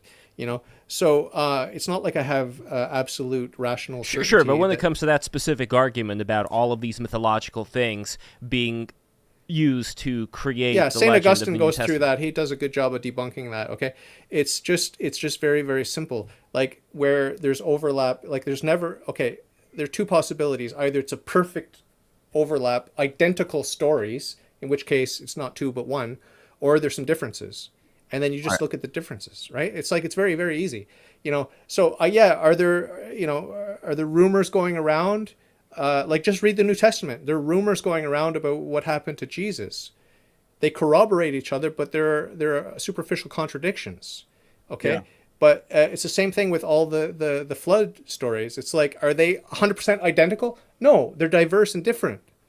But what's similar, what's different, and why? And we're going to find out, I believe we're going to find out on Judgment Day, what's the truth. What's the truth about all these question marks we have from the fossil record, anthropology, stories floating around, and there's so much we could dig into. Like, did Jesus get married to Mary Magdalene, have kids with her, all that sort of thing? Like, to me, it's absolute nonsense. Sure. But I've met Christians who believe that. Believe yeah, it or not, it's like, so whatever. The other thing I want to emphasize with both of you and your listeners is the supremacy of conscience. In a certain sense, we have to obey our conscience. We cannot violate our conscience. If you think, like I said, if I believe, then I commit to the belief. If I don't believe, I can't pretend to believe. Okay. Same thing with you guys. You can't just pretend to believe something just to fit Right. in with the family or friends. Okay. And it's the same thing with sin. Like, if I believe that something is evil and I do it anyway, even if it's a good thing that I'm doing, but I think it's evil, that's sin. And if I do something evil but I think it's good, it's not sin. So there's a certain subjective primacy of conscience that plays into this objective reality that I'm a creature of God, and some things that I could do are good, some things I do are bad.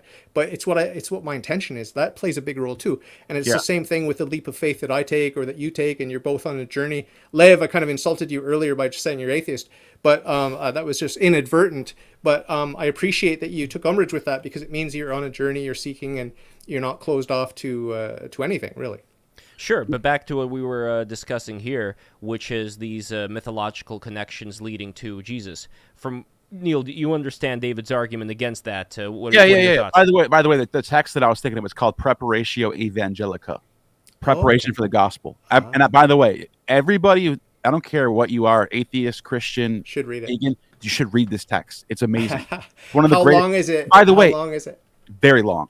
And by the way, this text is such a useful, it's so valuable to scholarship because it has preserved fragments that we've lost. For example, one of the fragments that are in this text is an ancient Bronze Age Phoenician theogony. It's gone.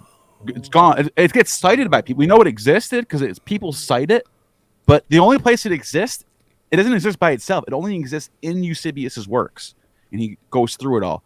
It's by a Bronze Age priest named Shanko Nyathan. But anyways, to your point though, I'm fine with that. But it almost is like you have this. It's almost like a Matrix thing where you're given this choice to choose the red pill or the blue pill, and sometimes I think, and it seems like this. I don't think you're like this. I think you believe it because you believe it, and you told me you had this experience, and that probably pushed you towards the belief more. But a lot of people I notice are more of an alignment with. I don't even know. It almost seems like I can't go into their heads and see if it's true or not. But I'm just like speculating. Like does this person even believe, or are they just aligning with the church because they prefer that world because it politically aligns with them? You don't understand what I'm saying? Like, Yeah. and it's so it's almost like, if I align with the church, hopefully they're right and I have eternal life, even if I don't really believe it, even if it's going against all of my presuppositions about science and history.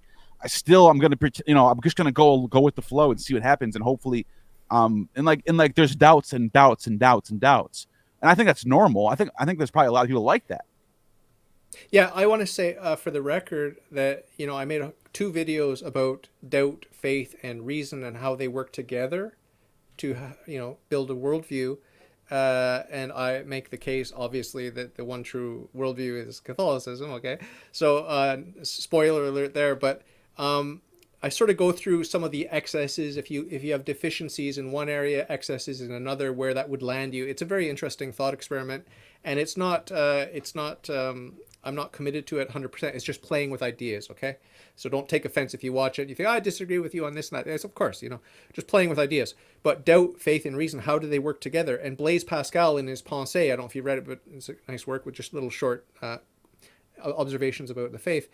He talks about this. I found out afterwards that he talks about this. He talks about how doubt is an important part of our walk with Christ. It's not just about faith and reason. We always hear about faith and reason and faith, but there's also doubt. Like, we have to question, we have to weigh, we have to examine, we have to ask why, that's why I do the podcast. That's why I want to be challenged. And I know, Lev, you're disappointed that I just brush a lot of things off. Like, I'm not worried about that. I got the church. But, there's a method to my madness, like I said, I've got the monotheism, then I've got the Christianity. And well, I'm trying to see the method. There is actually a comment here from a guy who has what appears to be a black Big Chungus Bugs Bunny avatar named Paradisus ex generate machinarum, and here's what he says. Yes, and the problem. Okay, so there's nothing above here. Okay, here we go. Yes, and the problem is that he refuses to allow himself to be convinced, ignoring all evidence countering Catholicism. He's not rationally convinced. This is just cope from sunk cost, probably. Your thoughts on that? My thoughts? Yes. Well, I mean, that's not my lived experience. My lived experience is that I was atheist, rationalist, Platonist by nature, and prone to idealism, among other things. And through radical doubt, which I challenge you, Mr. Insert name here, I challenge you to do what I did, which is to reject all of your faith-based beliefs, because I've done it. I haven't met that many people that have done it. It's not easy. It's not easy, especially if you have a family and a job and all those sorts of things. It's not easy to actually doubt all of your faith-based beliefs that you take for granted. For example, your sense perceptions, that they are actually real. They correspond with some sort of outer world and other people. It's not easy to do that. I did that. I've stared into the abyss, okay? And I came existentially through this experience to a confrontation, a very frightening confrontation with eternal life, And yeah, I made some mistakes along the way. I attributed the eternal life to myself. I became God for a brief minute.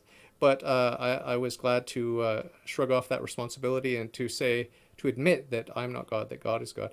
And but you're not doubting them now. There's nothing in your critique. There's no teeth. There are no teeth to your critique of me whatsoever. But just to be clear, right now you are done doubting. You are not doubting anything anymore. No, I'm doubting every day. I'm doubting all day, every day. I'm looking for reasons to leave Christ. I'm looking for reasons to leave Christ, because I had told you, I don't want to be worshiping bread and wine as if it's God if it's not.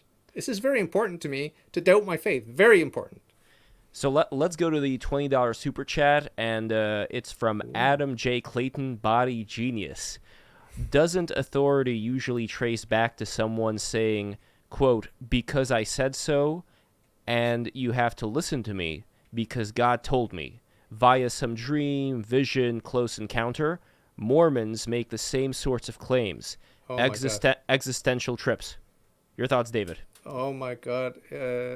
Mega cringe.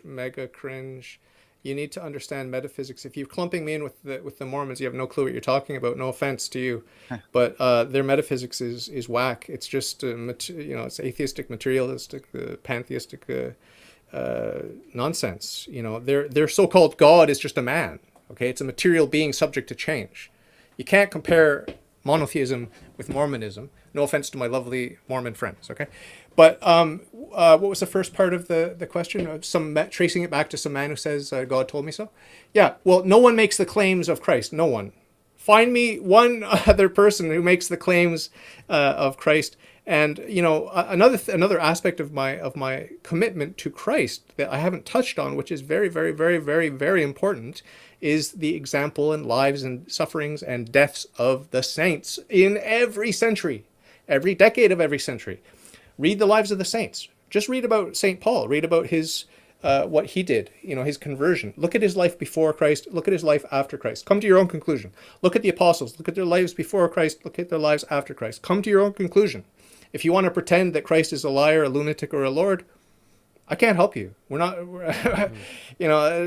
Well, I don't know if that's but a great not how I argument read it. because there have been people of other faiths, of other denominations who have become saints, Orthodox saints or Hindu saints, or I revere the Orthodox saints.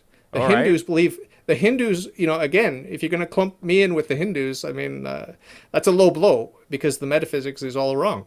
They think there only is God, right? I mean, when it comes down to it, either you believe in God and not God, or you only believe in God, or you only believe in not God. Those are the three worldviews.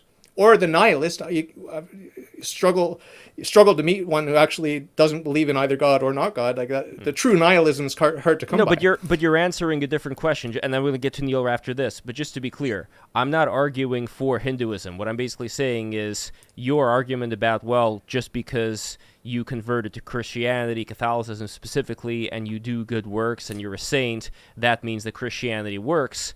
It's like, sure, you could say that it works because people who have adopted that worldview end up doing good things. People who have adopted that worldview also fight religious wars and slaughter people. So that's why that's not a great argument for me, at least. No. You've completely missed the point. Because when the Buddhist or the Hindu or the New Age person, suffers with dignity and has long suffering and has natural virtue and all these sorts of things, you could smile on it and it looks nice and whatever. And they talk about love all day long, and forgiveness and everything else and compassion. Yeah, it's nice. But, what if you dig a little bit deeper, you got to dig a little bit deeper in what they believe. They believe that separation is illusion. They believe that there's only the one mind of God. They only believe in God. They don't believe that you and I and Neil are three truly separate creatures of God. They don't believe that. They believe that you and I are just God expressing ourselves. The analogy I use is the finger puppets. Like, I'm the only being, and I got a puppet show going on with my finger puppets. It's very entertaining. Okay, that's all it is. It's just a joke. It's just theater. And again, no offense to the monists out there, but monism is a satanic lie because it says you're not in danger. You're not in danger of going to hell because there is no hell. There cannot be separation from God because separation is merely an illusion. So I'd like to hear Neil's thoughts on that if you have time. Yeah, let's talk about hell. It's interesting. It looks like when I look at my interpretation, it looks like hell sort of progresses in its forms over time, and as you get to the Hellenistic age, Plato and the Middle Platonists really, like Plato's Republic, for example. He talks about the cosmology of Homer and Hesiod, where everyone goes to one place, Hades. Well, you can see this similar idea in the Old Testament with Sheol. Like, for example, Samuel is down in Sheol. Okay, so Samuel's not. They don't talk about Samuel going to heaven. He's talking about him going to Sheol and being. The spirit gets brought back when King Saul is trying to find out what's going to happen. Anyways, long story short, you had this idea, this universal Mediterranean cosmology of Sheol being where everybody goes. But then all of a sudden, it seems like, and this is, I think Plato influenced this, because in Republic he talks about this idea is just terrible. This is not helping the children become better virtued people. We need a place where the good go and a place where the bad go. And all of a sudden, all these theologies start conforming to this, and you start seeing all these Hellenistic age heaven. The Romans definitely do this. The Romans, Caesar rose up into the heavens with Venus, and then there's a different class of beings. I forgot what they call it. manes, I think it's called, MANES, they go down into a different realm. So there's a separation between good and bad. And Christianity has this all day. So that's I don't know if that answers your question on what I think. Did you ask me about the monism, that we're all just one and we're all just like different expressions? The only reality is God, and the separation is illusion. And God is play acting that he's many. Okay, God's pretending to be many. So we'll leave aside the question of why would God do that. Just leave that awkward question aside. Okay, and the ultimate reality, if you adopt that worldview, is that I'm not in danger because I'm just God playing around. Okay, and that's how I felt as a solipsist, as a hard solipsist. It's just like, hey, what's all this stuff? Hey, what do these physical hands I seem to have? I know they're not real. I know the other is not real. I know this universe is not real. But hey, how did I get here? I'm God. Did I pretend? How did I trick myself into thinking that I'm not God? You know, and that's what like half the planet's doing today. You know, like half the planet is either New Age, Hindu, Buddhist, or some sort of Eastern thought. And a lot of the atheists and agnostics that I talk to, they're very sympathetic to that. You know, it's a nice story. And what I always say to my Hindu, New Age, and Buddhist guests is, hey, if you're right, then I have nothing to worry about. But if I'm right, you're in a lot of danger right now, okay? Because you're on your way to hell unless you repent. You know, and I don't like to use that stick. I'd rather use the carrot. You know, but you know, it's just reality. Like you need to slap across the face, because if I'm right, you're in a lot of danger. And guess what? If you're right, then I'm not in a lot of danger. It's like, this is just theater, right? What is hell supposed to be like, and how do you avoid going into hell? Good question. Yeah, hell is unpleasant, to put it mildly, and you can't get out, and it's just going to be ever. So even after like all the people are supposed to resurrect on the planet Earth, the people who are in hell when are hell still in begins. hell. That's when hell begins. Because you raised a really good question for the monists. Why would God do this? Well, the same question can be posed to why would God create a world where everyone's just going to go to hell unless their minds are shifted in a way where they can believe in something that they didn't see with their own eyes. Well, we are without excuse, as St. Paul says. We are without excuse if we do not conclude from the contingent that there is one and only one necessary being. I'm paraphrasing St. Paul here, but in Romans 1. But the basic idea is, if we look at causality, if we look at the contingent, if we look at the created world, if we don't conclude that there's a God, the one true God of Abraham, Isaac, and Jacob, then we are without excuse on Judgment Day. So it's not like if God, let's say Jesus Christ, the God-man, came down from heaven, because he's up there body and soul. If he came down now and appeared, he could appear to all three of us. Like he could show up in my room, your room, and your room all at the same time, because he could do that kind of thing. If he were to do that, you just think, wow, I had this crazy experience, whatever. And it wouldn't change your heart, because that's not the way human hearts work. That's not the way free will works. There's no coercion in religion. There's zero coercion in religion. If there's coercion, it's just politics, right? There's coercion in politics, but there's no coercion in religion. Religion's about love. Do you love your creator? Okay, do you know him? Do you love him? Do you serve him? And if you don't know him, you wake up. Just wake up. Look at where. Ask yourself, who am I? Where did I come from? You know, and where did my parents come from? Where did their parents come from? And just ask yourself, where did all this stuff come from? Because it's very ephemeral. It's very fleeting. And just read the classical philosophers and the pre-Socratics, and they're asking these questions. You know, some of them hit on the right answers, and some of them just came up with a bunch of nonsense. But these are questions that need to be asked. Now, it just sounds like, and I'm just doing what you did with the monists, where it's like, we're created with a lifespan of roughly 100 years, or give or take. He says 120 in the one text after Moses or whatever. After Noah, I mean. Sure, okay, that's nothing. I mean, that's 0.00000 infinite compared to infinity. So it just seems like, what the hell is the point of all this? Why don't we just have creation and we're all in paradise and we all believe when you have us all and where you want us to be? You know what I mean? It just sounds it sounds so crazy to me. yeah. Well, you're missing part of the story of salvation history, right? You're missing part of the course. story, which is where God created a good world. He put Adam and Eve in there. Everything Okay. was good, and Adam and Eve messed up. That's the part you're forgetting to mention. I get that. Oops. Oops. It Okay. explains. So it it's like, explains why do we see through a glass darkly? Why can't we just have God come up and welcome us to heaven right now? Why do I need to suffer and die? Yeah, but there was no. Why? Why? Yeah, why? Well, there's a Christian answer to that. I think you know the answer. Well, Adam and Eve believed in God. Sin. Adam and Eve believed Sin in brought God. death. Sin brought death into the world. Sin brought death. It wasn't God. It wasn't God. It was sin. God doesn't want anyone to perish, right? It was sin. Don't blame God. Here's the thing: God can't do anything about sin. Then He has his own laws that He has to follow.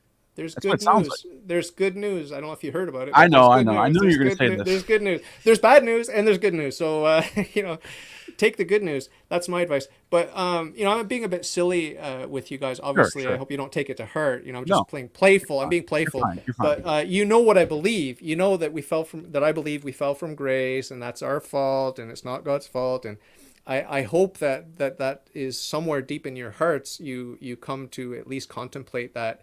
What is freedom of the will? It's a good gift. Is it subject to abuse? Yes. What happens if we abuse our free will?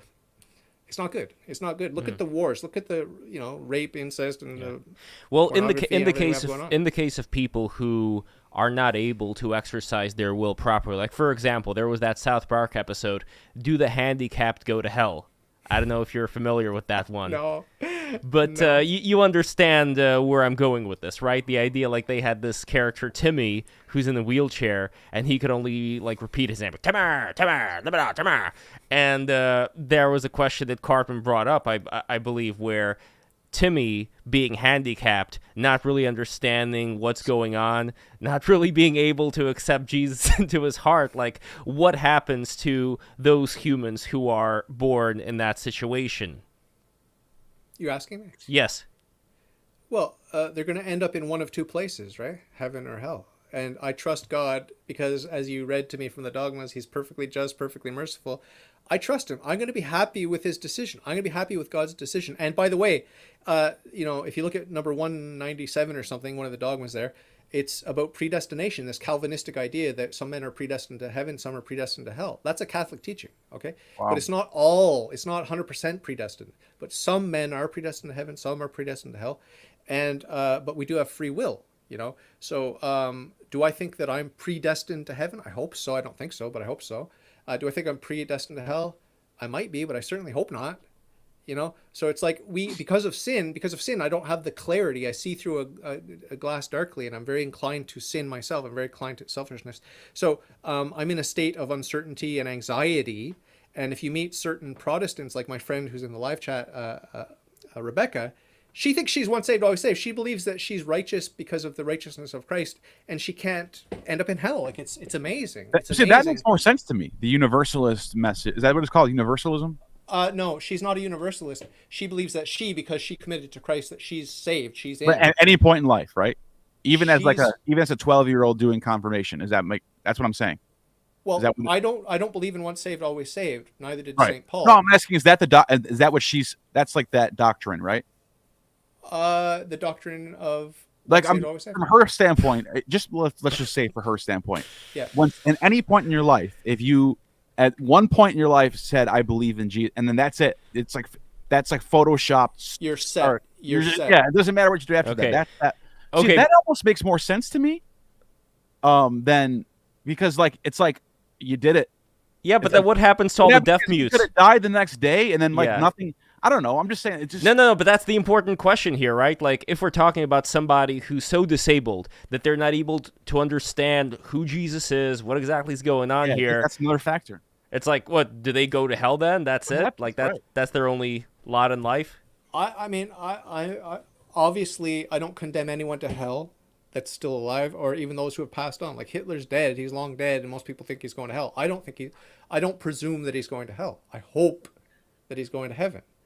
Is it a long shot? Yeah, well, it seems like a long shot, right? That's why if Christ really died for everyone, it would make more sense that it doesn't matter who you are, you're saved now. That would be like really like, whoa, you saved us all, even though I didn't believe in you. It almost is like, I don't know. It almost is like, what's the point of even having the sacrifice when you can just say, just believe in God? Yeah. You know? It's too easy. It's too easy. Yeah. Well, But God knows not the only heart, is you it know? too easy, but it's also too hard for the people who are not able to think the right way as far as handicapped people go.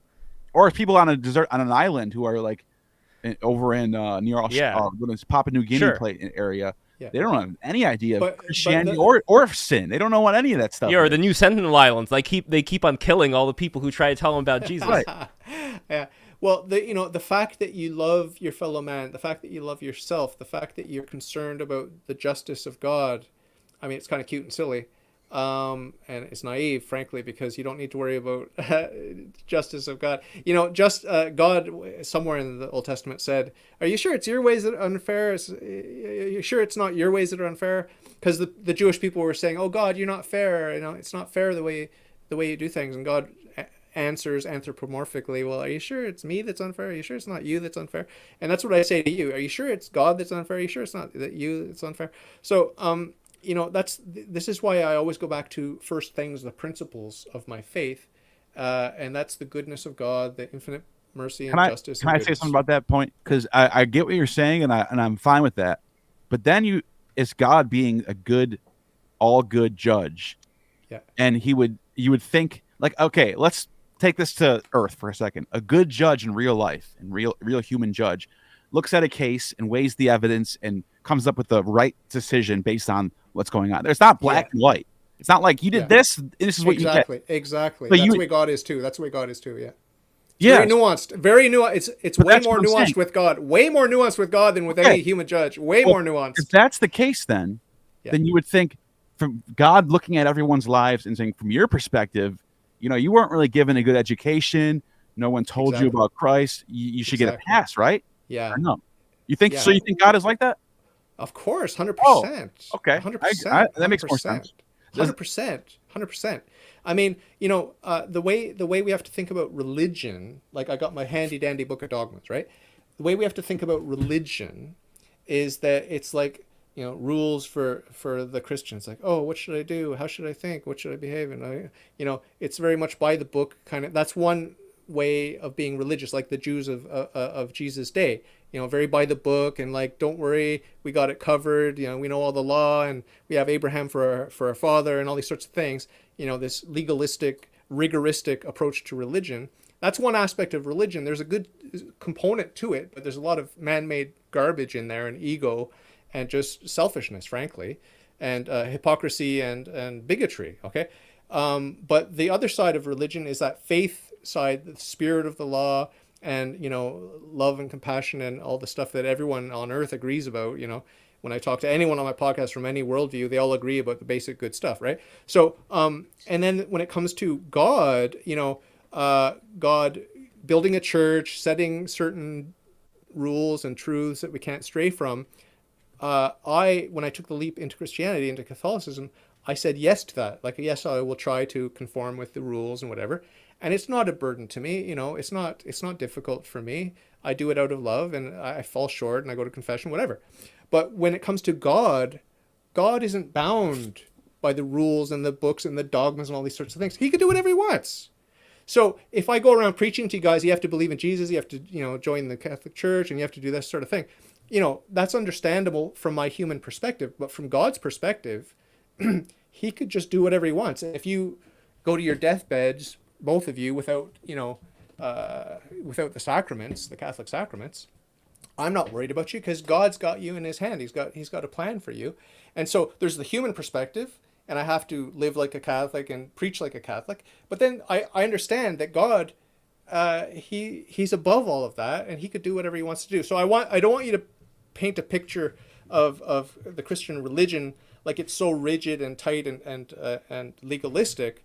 There's an aspect of that which is good, but there's also the reality, the higher reality of God, and in his infinite wisdom and mercy, he can do whatever he wants to do, and what he does is always good. It's much better than what I could preach or tell you about. So just bear that in mind. And I never actually told anyone this, but when I was a Christian, I used to have, and I never, because when I went back to Christianity after prison, I didn't go back to the Catholic Church. I went to Joined a lot of churches. I tried all these Oh. churches. I went to evangelical. I In went to, church? yeah. I went No, back, but in prison, did you do it in no, prison? I started in prison. It was Ah, what was it? I don't know what he was. He's just a regular Christian. evangelical or He just okay, came in from okay, the outside. I think he was evangelical actually. But when I left, a friend of mine from high school was a Christian, and I started going to his church. It was just okay. easy to do. I felt weird going back to a church that I haven't been to. Yeah, It's like, yeah. hey, I'm that weird kid from back in the day. I'm back. Like, no, I didn't want to do that. Which maybe if I did, I would have stayed. I don't know. Anyways, I had this belief in the back of my mind that I could never, no matter what anyone said, it would never go. It was central to my foundation of Christianity that God is going to surprise everybody and just save everybody because that's the goodness of God. I had that belief, and I never fought with the pastor over it. I heard his thoughts. It's very legalistic, black and white. Either you believe in Jesus or you don't, and everyone's going to hell if they don't. That was his view. And I just never like challenged that. But in the back of my mind, I always thought there's no way. Like the character that I just read in Mark, Matthew, and John and Luke, there's no way he would do that. What's going to happen is everybody, I don't care if you're Hitler or whatever, they're all going to be saved. That was what I used to think. So I just want to throw that out there. I think it's relative. I never told anybody that, but I always held that belief. Thank you for sharing that. And that's people misunderstand me sometimes because I preach hell. I'm all about hell and God's judgment and judgment day, and you have to be in part of the church, and there's no salvation outside of the church and all that sort of stuff. Like I take a hard line on all that stuff, but at the same time, like I just told you, I understand that it's a lot more nuanced than that, like from God's perspective. Okay, so and God has a plan for everybody. So like with as an example about how I've got sort of two sides to this of my life. Like when I talk to my Protestant friends that think that they're once saved, always saved, I say, well, that's good for you, like good for you, but I'm not. Like you are, but I'm not. So maybe you get a pass, maybe you get a free pass to go to heaven. You can do whatever you want. You go to heaven, but I can't. So there's that subjective element. There's a subjective element to kind of like what you believe. And I spoke about this earlier with the supremacy of the conscience. It's real. Like if you sincerely believe in your heart that you're serving God, I don't see why God would reject you. But Right. he could. Because But he a could lot of reject a lot you, of people right? a lot of people were abused by priests and stuff like that. So I mean, God knows all of that. He takes all of that into consideration. So But does that even matter? Because if what you're saying is that you're a human being and you're looking at all of this from a human perspective, because that's the only one you're capable of having. Yeah. It's very well possible that God could decide, you know what?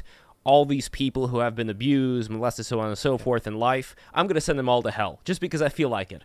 And I'm going to take all the dictators, all the evil people, all the lizard people, and I'm going to put them up in heaven so they could like rest and relax. And, Jeffrey Epstein's going to be up there and whatever. That would be a truly malevolent God that like got the curious. It sounds like a nasty guy. No, but just in truth here, like if we're saying that whatever we may think God can do is only our puny little human perspective, and that really we have no idea what exactly he's going to do, like we can never say, well, God must do it according to this book that we have. Like ultimately, like you said, whatever God wants, he's the boss, and he's going to do that. Is that not the case? But listen to me. The ancients and the philosophers, they talked about this. Is God good because he's conforming himself to the good, or is the good because it conforms to good, whatever? And it was solved once again by Saint Augustine, who said that it's the very nature of God, right? So it's not like he's looking up in some book, oh, what's the good thing to do? No, he is goodness. Okay, This is what so Giordani was talking about. This is a famous part of Phaedra. Yeah, where Socrates is going to his trial and he sees Euthyphro, and Euthyphro is the high priest, or he's a prophet actually. He's a prophet of the Eleusinian mysteries, very famous prophet. And they talk, and he's like, that's exactly what he says to him: is God good because he's good, or is he? I forgot exactly how he words it, but it's basically what you said. It's pretty cool. This is the question. This is the question. Yes. Yeah, well, the answer is that it's the very nature of God. Like I said earlier, and you could read in my list of dogmas later. It's a dogma. It's a de fide dogma that I think it's de fide, that he's identical with all of his attributes, and all the attributes are identical with themselves. So even without faith, just knowing what I know about the attributes of God from natural reason and philosophy, I know that I'm in good hands with God. and that I can't blame him or find fault with him at all, at all, at all. But you and a lot of agnostics and atheists, they have this sort of distrust about God. And so what I always say is, if this God is in any way inferior to you, morally or ethically or whatever, run in the opposite direction. That's not God, right? So Yeah. until you find the God that's superior to you, that's infinitely perfect in every pure perfection, until you find that God, the God that I worship, just run away from all the other fake gods, because all the fake gods are demons, right? So if you think that God is unjust just a little bit, or unmerciful just a little bit, run in the opposite direction. Don't worship him. You know? Well, I wouldn't say run in the opposite direction if there are certain things that do conform with what you see as being the good. But then when you get, for example, that whole thing about destroying an entire city, or the sacrifice of Isaac, the pretend sacrifice, I guess you could say. In the end, God decided, psych, that's not happening. But when you get all of these, when you get all these qualities that to me seem more like, just personally speaking, more like wait, the big one is when he sends the she-bears off for those kids that they called Elijah Baldy. What was that about? That's the most randomest thing in the Bible. There's a lot of stuff like that. By the way, in Judges, there's a section where one of the Benjaminites, his wife, he gives his wife over to these people. Or no, the Benjaminites are outside. He gives his wife over to them, and they just that's the weirdest shit ever. That's the worst one. I guess God didn't have anything to do with that part, though, so that doesn't make sense. No, God is good. God is good. What I'm saying, but I guess the question could be, we can end on this too, because I know this might open up a whole new worms, but we can be quick. It's like when somebody reads that passage about the she-bears killing children, you're saying they should run in the opposite direction, right? Well, I mean, St. Augustine didn't run in the opposite direction. None of the apostles or the or even the Jews of Jesus' day, or certainly none of the Catholic saints have run in the opposite direction, because they put first things first. And what is the first thing? The first thing is that principle that God is good, that God is nothing. There's no fault to be found with God, and so they're not troubled the way that you are.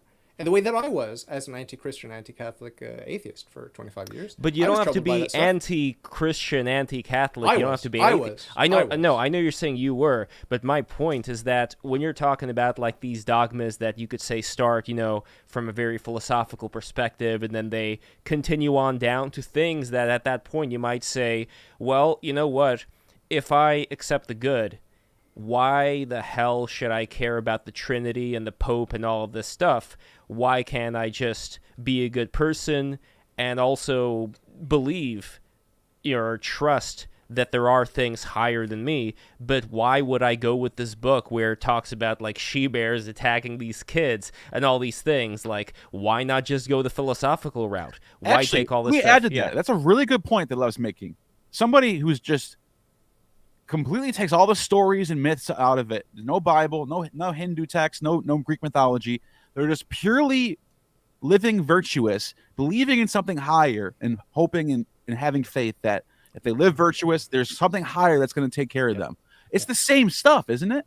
Yeah. You just nailed it, because what you said was you said a couple of things that were very interesting. At first you said they're good, good people. That's indicative of natural virtue. And then you said what I was waiting for you to say, hoping you would say. You talked about their love for this supreme being and their hope that they have in him and their faith that they have in him. It's the theological virtues of faith, hope, and charity, without which we can't go to heaven. So I would say that person, that generic monotheist, has the supernatural gifts of faith, hope, and charity, and I'm not worried about their eternal destiny. So then you don't. To me, I was a generic monotheist before I became a Catholic. I was a generic monotheist. I was not insecure. I had found God, and that changed my life. And then picking a religion was sort of like an afterthought. It's like, I don't want to be Christian, but so whatever, then who cares about accepting Jesus Christ and all the rigmarole? Like, who cares about any of that? Just why have that? Why have all of this Catholic Pope and all this stuff? It just seems like extra.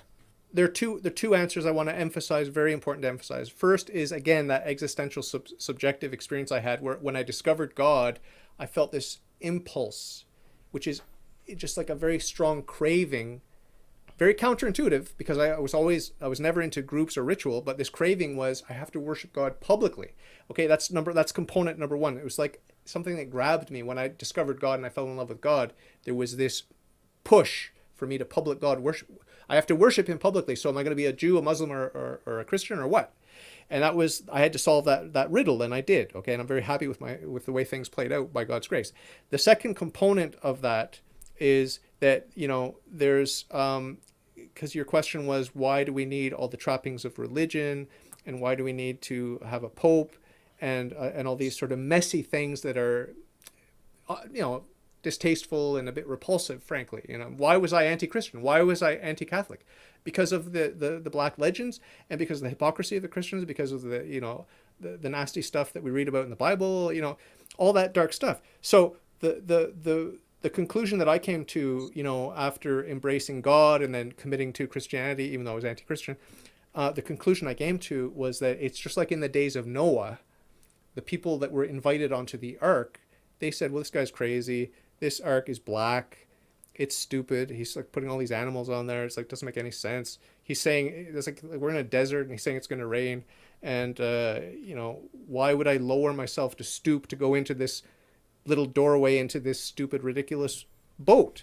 And so the key is humility. The key is humility. And it's pride that kept the people out of Noah's Ark. And it's pride that keeps people out of the Catholic Church. That's my honest, sincere opinion. It really is. Because there's nothing more humble, I can promise you. There's nothing more humbling and humiliating than saying, hey guys, I'm Catholic now. Like, I mean, all my family and friends were like anti-Catholic, either Protestant or atheist and whatever. There's nothing more humiliating. And I'm not saying that, just go out and do the most humiliating thing you can and that's the path to righteousness. No, what I'm saying is that nobody wants to become Catholic. Give me a break, And if you look at the conversion stories, for example, of Protestants, there's so much pressure, so much stigmatization. For example, Right. just to take the example, it's like, it's painful. You have to cut ties with people. There's a lot of hatred, and people don't understand the church. They don't understand. A lot of persecution. So I just want to emphasize that humility, what humility it takes, and not to brag and boast that I'm humble. I'm not. I'm very proud. But by God's grace, I was able to enter into the ark. I love End this of comment. TED Talk. I love this comment, by the way, from Dave the Impaler. Dave the Impaler. This arc is whack, yo. And Love your name, Dave. Cool name. that also reminds me of. I'm working on a video right now about the Proto-Indo-Europeans, and it's really interesting. Right where the Ark landed in the text, you have these underground cities built by the Hittites. Even before that, they go back far, and it's in Cappadocia. And I'm almost wondering, like, is this really? But maybe they went underground. Maybe this is like. Obviously, I'm just that's another thing that Graham Hancock brought up. I remember at a lecture that he had, and the idea to me here is that, and it goes in a slightly different direction than the humbleness you were talking about. Even though I do believe that it is good to have that humbleness. The direction I would go into is say, you know what? There probably were ancient civilizations that were wiped out back then. And there were people who tried surviving, and there were people who were saying, like, okay, guys, it's time to go, it's time to go. I wouldn't say it was just one person. And a legend, a story, a mythology wouldn't talk about, Noah and Fred, who lives, in an island over there, and, Sam, who lives in a neighboring country. Yeah. They would focus on one person because it fits a good story. It fits something that's understandable to people. So in my version, I would say there was this thing that was happening, and who knows, there may have been, again, like your version of God. To me, if that God did exist in some form, as far as this, let's say, being who interacted with other beings, I wouldn't put that person, I wouldn't put that being as God, as in, what created everything. I would put that being, just personally, like Lev here, as an advanced being who knew how he could manipulate society and how he could bring people to believing in a certain thing. And I do believe that just because of the vastness of at least what I take to be the reality of the solar system and galaxies and so on and so forth, and the absolute minusculeness as well of life, like when it comes to what we can see through a microscope, I believe that whatever we think we know is going to be superseded by other beings. But I wouldn't go as far as to say the being that's going to be doing stuff with us and manipulating us and, interceding in history is necessarily the God Almighty. I would leave room for the idea that there would be other advanced beings out there who are way smarter than us, who could probably travel in ways that we couldn't even begin to fathom. Aliens? I mean, you could call it, I'm not saying that. I'm not saying that it's aliens. Maybe you're Mormon. Maybe you sound like a Mormon. That's kind of what they believe. You never know. No, but here's the thing that I'm getting to here is that there are so many mysteries in life, and I love trying to uncover those mysteries, try and figure out what exactly they are. And I know, this is Jason Giorgiani's big point as well about what he thinks that God is, the Elohim being plural, for example. To him, all of this goes back to this congregation of advanced beings who were called gods by the Sumerians and so on and so forth, and they're the ones who are kind of manipulating things behind the scenes. To me, that's much more realistic than to say that the God who created everything is the one that's, tricking Noah into killing his own kid while then saying psych later on. And it wouldn't be, and it wouldn't, Abraham, sorry about that, Abraham. And it wouldn't be the same God who would command the Hebrews to destroy that city. So that's what I'm getting to here. A lot of these attributes, it seems to be a combination of things that were talked about in other religions, for example, Zoroastrianism as far as the end of days and things like that go, as well as the idea of this dualism of good versus evil, mixed in together with maybe certain beings that were manipulating us for a long time. Yeah, there's another point to be made here, which is that whole dualism of good and evil. It's not like some grand battle between good and evil where evil has some substance or reality. Evil has no substance. Evil is privation of the good. And so, we have health, and then illness is a privation of that health. And we have heat, and then cold is a privation of that heat, and so on and so forth. This is well established very early in the Catholic philosophy. So it's a Gnostic idea that there's good and evil, because evil in the Christian worldview has no substance. This is part of the reason why the problem of evil is not really a problem at all. It's just we can go towards the light, or we can turn away from the light. And if you deprive yourself of the light, you're in the darkness. I mean, that's all it is. The darkness has no substance. So I think it's very important to emphasize that. By the way, wait, who is it? Marcion, Marcion cites Epicurus for his reasons on why he thinks Yahweh was. Well, I wouldn't call him he didn't necessarily. People misread Marcion as saying that Yahweh was like the evil devil in opposition. He's more like a created being underneath the Sophia, which is he just is like a dumbass basically. He's like a daemon. Yeah. So it's not like this what everyone thinks. But anyways, the point I'm making is you see the Epicurean thought influencing the Gnostics big time. Which is kind of weird because the Epicureans are the proto-atheists in some sense. They're almost they're very scientific, very rigorous, very atoms versus void rather than Platonic forms, that type of stuff. And it's odd that the Gnostics, who are the knowers, draw from them, And by the way, there was a comment over here. Let me see if I could find it. Oh, from Gateway, who says, who or what created the aliens? So that is a thing that people bring up. When I talk about there being other advanced beings, my interpretation of that, just mine, is that the advanced beings would have come around from more of a Rudolf Steiner idea of thought congealing into matter over time. And those beings would be more advanced, and then as we get stuck more in corporeal materiality, we get addicted to being reborn. By the way, I do lean on reincarnation existing, by the way, because to me it makes a lot more sense, especially with the handicapped people, for instance, you get another chance to kind of build on whatever happened before. But anyway, when you have these thoughts, I want to say something to you there, because you're doing something that David, you're just preferring. This is yeah, it's just a preference. It's just a preference. That's what we should do. Do. I like that way. But the difference I'd say is that even though it's a preference, I am willing to. And I'm not saying, David, you're not willing, but it does seem like it's way harder. It's way harder You're more open. I'm more closed now. Closed-minded now than ever. But you are humble.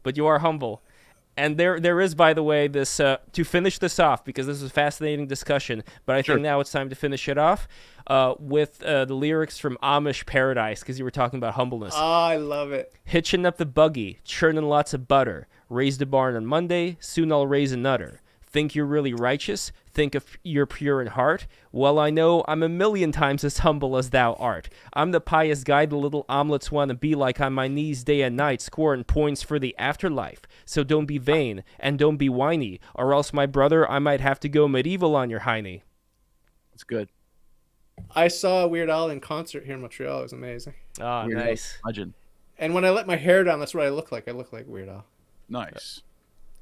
And with that, guys, this is the end. Let's do our plugs. So, David, CVS Podcast, Catholic Versus Podcast. Please tell us a little bit about that and what you got coming out, brother.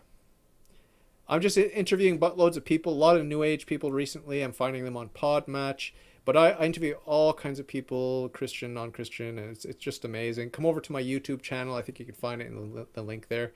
My website's really neglected since last September. It's like I'm a one-man show. I work full-time in construction, so I just do this as a hobby, and I'm way behind on that and my Apple podcast and stuff like that. But the YouTube, if you want to be up to date, watch my go to my YouTube channel. That's it.